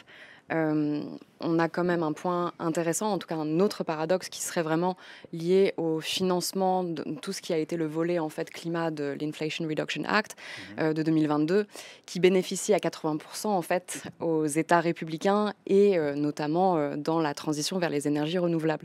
Donc là, on a quand même peut-être un petit conflit aussi entre ce qui est annoncé par Trump et ce qui va advenir, à savoir aussi que le prix du pétrole va baisser ou continue de baisser. La demande est trop incertaine pour que de nouvelles entreprises s'engagent sur ce terrain-là de manière vraiment certaine. Donc le marché, il va probablement aussi être confronté à la réalité du marché, en fait, du secteur des énergies renouvelables et autres. Et ce qui est intéressant aussi sur cette question du climat, alors Biden était un peu plus peut-être préparé cette fois-là qu'en 2017. Il a tenté de mettre en place des mesures au niveau de l'EPA, donc l'Environmental Protection Agency, pour tenter d'endiguer justement ce désossement en fait des avancées climatiques, enfin de ce pendule en fait des avancées et de l'extension, la contraction des avancées climatiques. Donc il y a quand même un paysage intéressant, mais ça reste quand même l'Inflation Reduction Act, quand même un point, voilà, c'est vraiment une loi qui bénéficie en premier lieu aux États et aux intérêts républicains. Après, ce qu'on peut soulever, c'est que, bon, effectivement, il y a le droit, la loi, mais bon, c'est a priori, on l'aura noté, ce n'est pas vraiment la tasse de thé de Donald Trump. Lui, il gère les États-Unis comme un homme d'affaires. Voilà, qu'est-ce qui rapporte de l'argent, qu'est-ce qui nous fait perdre de l'argent. L'environnement, c'est pas sa tasse de thé parce qu'effectivement, il y a du pétrole, ça peut rapporter de l'argent, très bien, on y va. Les guerres, ça coûte cher, il faut les arrêter, on va arrêter les guerres, et puis on va s'entourer des amis, patrons des techs, parce que ça rapporte de l'argent. Donc c'est vrai qu'on est assez étonné parce que effectivement, c'est plus le côté business que le côté un peu politique et réglementaire qui prime. Mais voilà, c'est effectivement plus l'homme d'affaires. C'est un nouveau, on va dire que c'est une manière de diriger qui est différente, qui est plus orientée sur l'aspect économique et business qui plaît beaucoup aux Américains, et non sur l'aspect plus peut-être démocratique et politique qui peut-être plaît plus aux Européens. Ce qui est intéressant aussi, et pour rebondir sur ce point, donc il y a la dimension effectivement économique, négociateur, etc. de Trump. Et ce qui était intéressant, entre autres, dans ce discours, il me semble, c'était aussi la convergence, ou en tout cas, c'est pas une concorde nationale, mais par contre, c'est la concorde de tous les mouvements conservateurs, dans toute leur variété, dans toutes leurs acceptions, donc le mouvement conservateur religieux, donc il réexplique donc voilà cette espèce de position messianique. D'une élite corrompue, radicale, voilà, donc là, il y a la richesse depuis de nombreuses années. Ouais, il y a effectivement cet argument anti-système qui n'est pas nouveau chez Trump, cette idée d'une élite corrompue qu'il faudrait purger en fait, et en tout cas expurger cette élite corrompue, avec entre autres le Dodge, donc ce département, enfin c'est pas un ministère en fait, cette agence consultative à la tête de laquelle a été nommé Elon Musk. Mais il y a un certain nombre quand même de convergences ici des différents un mariage en fait des différentes forces conservatrices aux États-Unis qui est intéressant. Donc le mouvement religieux, le mouvement libertarien, avec une pensée anthropologique très claire. Celle, vraiment, on n'est pas sur le groupe, on est sur l'individu. On est sur du technosolutionnisme aussi qui vient de la Silicon Valley. Donc comme ça, une espèce de convergence de mouvements qui est pas nouvelle, mais qui ici a une force de frappe quand même conséquente. Et pour rebondir sur ces critiques portées à l'égard de l'establishment, l'élite qu'il faut purger, j'ai été frappé de les critiques à l'égard justement du Department of Justice et de petites différences culturelles et politiques avec notre modèle français. Il ne faut pas oublier que le Department of Justice, contrairement à notre ministère de la Justice en France, a un rôle très important à jouer sur les forces de l'ordre. Ça pilote le FBI et d'autres agences d'enquête. Il mène des poursuites.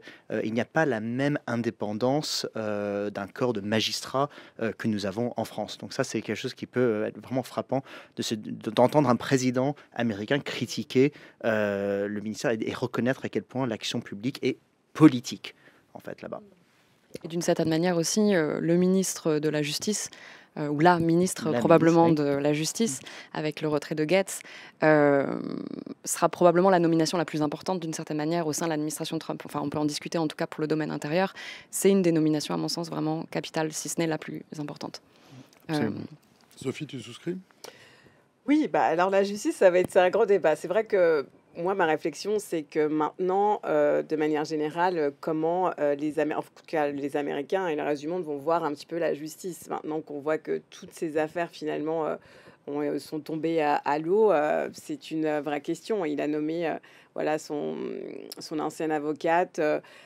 Tous ces conseils, c'est vrai qu'il y a vraiment un mélange des genres entre les avocats, puis finalement lui qui devient président. C'est peut-être l'image de la justice qui finalement est cornée un petit peu maintenant aux États-Unis. Je pense que c'est ce qui va un petit peu ressortir. Mais encore, est-ce finalement le grand intérêt des Américains, puisque la justice, très bien, mais c'est l'économie d'abord. Et quand on parle effectivement America First, c'est d'abord l'économie américaine avant toute chose. Et c'est ce que comprennent, en tout cas, essentiellement les Américains. Oui, c'est vrai. Enfin, tout à l'heure, Trump expliquait qu'il doit en partie son élection à certains groupes, notamment le groupe hispano-américain et dans une très moindre mesure le groupe africain-américain, même s'il les a mis vraiment, il les a apposés dans son discours. Pas franchement représenté dans l'Assemblée. Pas du tout. Non, effectivement, pas du tout. Est-ce que quelqu'un a remarqué dans le chat? Ouais, c'est vrai. Et au sein de ce groupe, il y a vraiment ce qu'on peut appeler un vote portefeuille, c'est-à-dire un vote qui est vraiment un vote économique. Bien sûr, il y a une partie aussi d'adhésion au discours de Trump, attachement à la famille nucléaire traditionnelle, aussi des groupes qui sont religieux, pratiquants. Mais c'est essentiellement aussi un point, je pense, d'intérêt en tout cas, qui est que ce vote-là n'est pas strictement une adhésion qu'une adhésion au programme de Trump, ou en tout cas au projet trumpiste. C'est un peu plus complexe que ça. Donc voilà, c'était un point sur l'économie. En tout cas, c'est ça qui a effectivement qui a facilité sa réélection. Mais ce n'est pas forcément cette démographie-là, en tout cas, qui va l'aider dans la mise en œuvre de son projet politique. Hein. Bien sûr, il y a un volet aussi politique, et notamment le fameux Project 2025 qui a été discuté assez largement, et la radicalité de ce projet politique porté par la Heritage Foundation. Situer un petit peu pour ceux qui nous rejoignent, on l'a évoqué en tout début de stream, au tout début, il y a peut-être d'autres qui sont revenus. Le Project 2025, c'est que le projet 2025 en français. C'est en une phrase, c'est un projet de gouvernement et aussi une très très longue liste de CV publiée par la Heritage Foundation, je crois, en 2023. Donc la Heritage Foundation, qui est un think tank conservateur proche du Parti républicain aux États-Unis, et qui a été débattu à l'automne avec l'idée que Trump a affirmé qu'il n'avait jamais entendu parler de ce projet de réforme qui est très ancré dans des réformes religieuses, très anti-IVG et aussi extrêmement brutal sur tout un nombre de mesures sociales notamment. Et donc ce projet est un projet politique dont on ne sait pas exactement dans quelle mesure il va être soutenu au-delà du creuset trumpiste qui, lui, en partie en tout cas, soutient un certain nombre de mesures de ce projet, cet agenda conservateur, hyper conservateur même. On attend de voir, de toute manière, il va signer ses décrets dès demain. Donc, il y aura beaucoup de rebondissements, on va dire. Bon, en tout cas, on peut dire qu'il est très actif. On a vu ce qui s'est passé là avec TikTok, quand même, qui avait été banni et puis finalement rétabli par Donald Trump, puisqu'il a effectivement décidé d'accorder effectivement 50% de TikTok aux sociétés américaines. Donc voilà, une joint venture. Il est actif. On a vu quand même aussi, après c'est un travail main dans la main avec Biden sur la libération des otages. Donc pour l'instant, il commence assez fort. Alors, c'est vrai que c'est un paradoxe. C'est vrai qu'on ne sait plus vraiment. Je vous avoue que pour une fois, je suis assez mitigée parce qu'il y a des choses quand même qui sont faites, qui sont quand même assez... c'est quand même l'homme dans la libération des otages. Je ne sais pas si Biden aurait pu faire autant que peut-être que Trump dans ce positionnement. Alors, c'est quand même ce n'est pas que Donald Trump, ce n'est pas que Joe Biden. Oui, c'est vrai. Il y a l'Égypte, effectivement, le Qatar qui ont aidé. Il y a d'autres influences aussi, quand même que bien l'influence sûr, américaine. Il y a eu d'autres influences. En tout cas, Donald Trump voilà, a vendu ça. C'est ce qui met effectivement en avant. Et c'est ce qui met en avant, mais en tout cas, c'est effectivement une personnalité qui est très appréciée, en tout cas par beaucoup de dirigeants sur la scène internationale. Et quand même, on a une sensation que quand même, c'est quand même un négociateur et que le personnage, en tout cas, intrigue. Il a quand même une relation assez proche avec la Russie. S'il peut au moins avoir ce crédit-là, même s'il n'est pas tout seul à faire. C'est vrai qu'on entend beaucoup de Trump, etc. Il a son administration. Il y a effectivement d'autres États qui sont aussi en lice. Mais en tout cas, on peut au moins lui reconnaître ce crédit. Jeff Pesos, salut Jeff, dans le chat, est très déçu. Il dit « Je suis un peu déçu. La dernière fois qu'il y a eu un sujet Trump, donc ici, je suppose, dans le talk de France Info, les invités l'avaient traité de carbo-fasciste. Aujourd'hui, c'était un peu plus mitigé. » Cher Jeff, je ne sais pas si mes invités avaient vraiment traité Trump de carbo-fasciste. En tout cas, si je m'en souviens, on s'était demandé si Donald Trump pouvait effectivement revêtir les atours d'un fasciste. Est-ce que Donald Trump est un fasciste?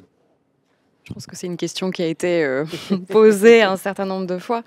Je pense qu'il y a un point important dans cette question qui est, d'une part, la question du pouvoir exécutif de manière large et les contre-pouvoirs qui peuvent s'exercer contre le pouvoir exécutif ou non. On a parlé de la question de l'immunité.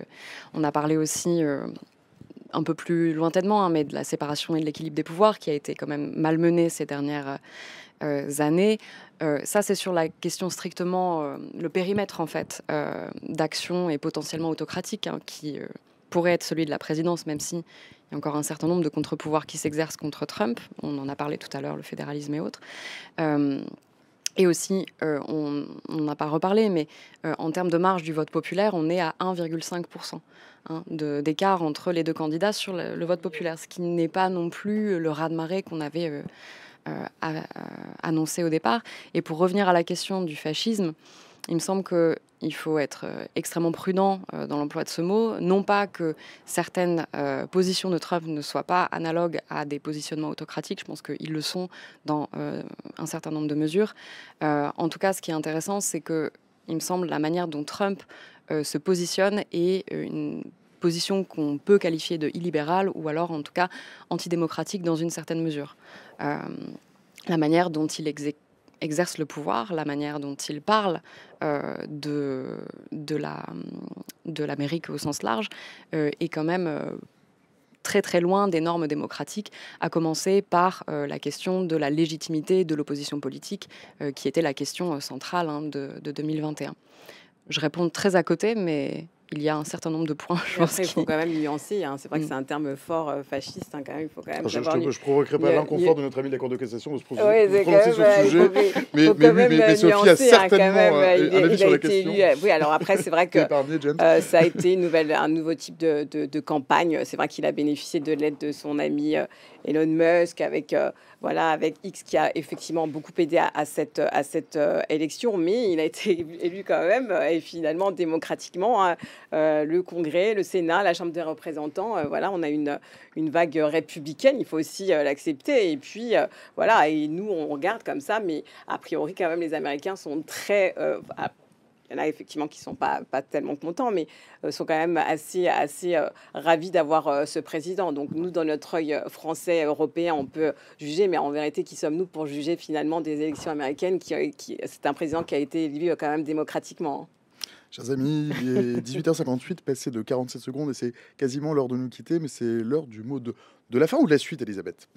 Le mot de la suite, je ne sais pas, je vais dire contre-pouvoir. Est-ce qu'il y aura des checks and balances? Est-ce qu'il y aura des contre-pouvoirs ici ou de quelle nature qui vont s'exercer sur notamment toute la liste assez longue finalement de mesures qu'a proposé, ou en tout cas qu'a mentionné Donald Trump dans son discours d'investiture? Sophie, le mot de la fin, le mot de la suite? Écoutez, il y a encore à voir. L'aventure continue, on reste encore en suspens pour savoir ce qui va se passer. On espère, en tout cas, moi, le mot de la fin, ce sera peut-être effectivement que le cessez-le-feu du coup à Gaza puisse perdurer. Ça sera vraiment mon mot de la fin. Si c'est possible, ça serait parfait. On pourra au moins dire que l'administration Trump avec d'autres accompagnateurs aura été effective. James, le mot de la fin, le mot de la suite. Alors, le mot de la suite, deux petites idées. D'abord, je suis convaincu qu'on va voir un cas pratique fascinant en termes de droit constitutionnel sur les prochains mois, les prochaines années. Donc, pour ceux qui s'intéressent au droit, ça va être très, très stimulant. Et sur une autre petite idée, je pense que il y a tout à faire à l'étranger, donc en dehors des États-Unis, sur le plan environnemental, justement pour faire qu'on emprunte une voie vertueuse et pas forcément emprunter la philosophie de drill baby drill. Merci James, merci Sophie, merci Elisabeth. 19h passées de 30 secondes, c'est la fin de ce stream, chers amis. Merci de l'avoir suivi. L'investiture de Donald Trump, vous pouvez continuer à la suivre sur France Info, la radio, ou sur le canal 27 à la télé. Vous serez toujours sur France Info, avec des gens évidemment aussi super que nous. Merci bien sûr à Cyril Balta à la Réal, merci à Stéphanie Berlu au visuel au 4e étage à France Info. Merci à vous, évidemment, dans le chat pour vos questions très nombreuses aujourd'hui. Il y avait beaucoup d'animations dans le chat, vous n'étiez pas toujours très bienveillants, mais vous êtes toujours sympa quand même, c'est toujours un plaisir de vous lire en tout cas. Pour ceux qui veulent revoir le stream, rendez-vous sur la page web de l'émission sur franceinfo.fr. Le stream est aussi dispo là tout de suite en replay sur la chaîne Twitch de France Info, ainsi que sur YouTube pour celles et ceux qui veulent le réécouter, par exemple avec le son de la maison de la radio et la musique, parce que ça normalement on ne le fait pas trop mal. Il est dispo aussi en podcast sur la plateforme de l'appli de Radio France. Il n'y aura pas de stream mercredi, puisqu'il y en avait un aujourd'hui, qu'on n'en fait que 2 par semaine, mais on se retrouve jeudi, et après c'est promis, on va reprendre un rythme normal. On se retrouve donc jeudi de 17h à 19h, avec quoi au programme, cher Camille Rio? Camille, c'est le programmateur du stream. Salut Camille, comment ça va? Gros boulot pour Camille en ce moment. Bonsoir à tous. Oui, du coup, jeudi, en première partie, nous allons évidemment poursuivre les élections américaines avec l'arrivée de Trump à la Maison-Blanche. Et il a fait énormément d'annonces ce soir, notamment sur le forage du pétrole, notamment également une annonce sur les transgenres. Il y aura désormais 2 sexes et également sur l'environnement. Donc nous reviendrons sur toutes ces thématiques et dans un second temps, nous intéresserons à l'état du secteur automobile avec l'état justement des voitures thermiques. Y en aura-t-il autant en 2025? On a vu qu'il y a une chute des ventes en 2024.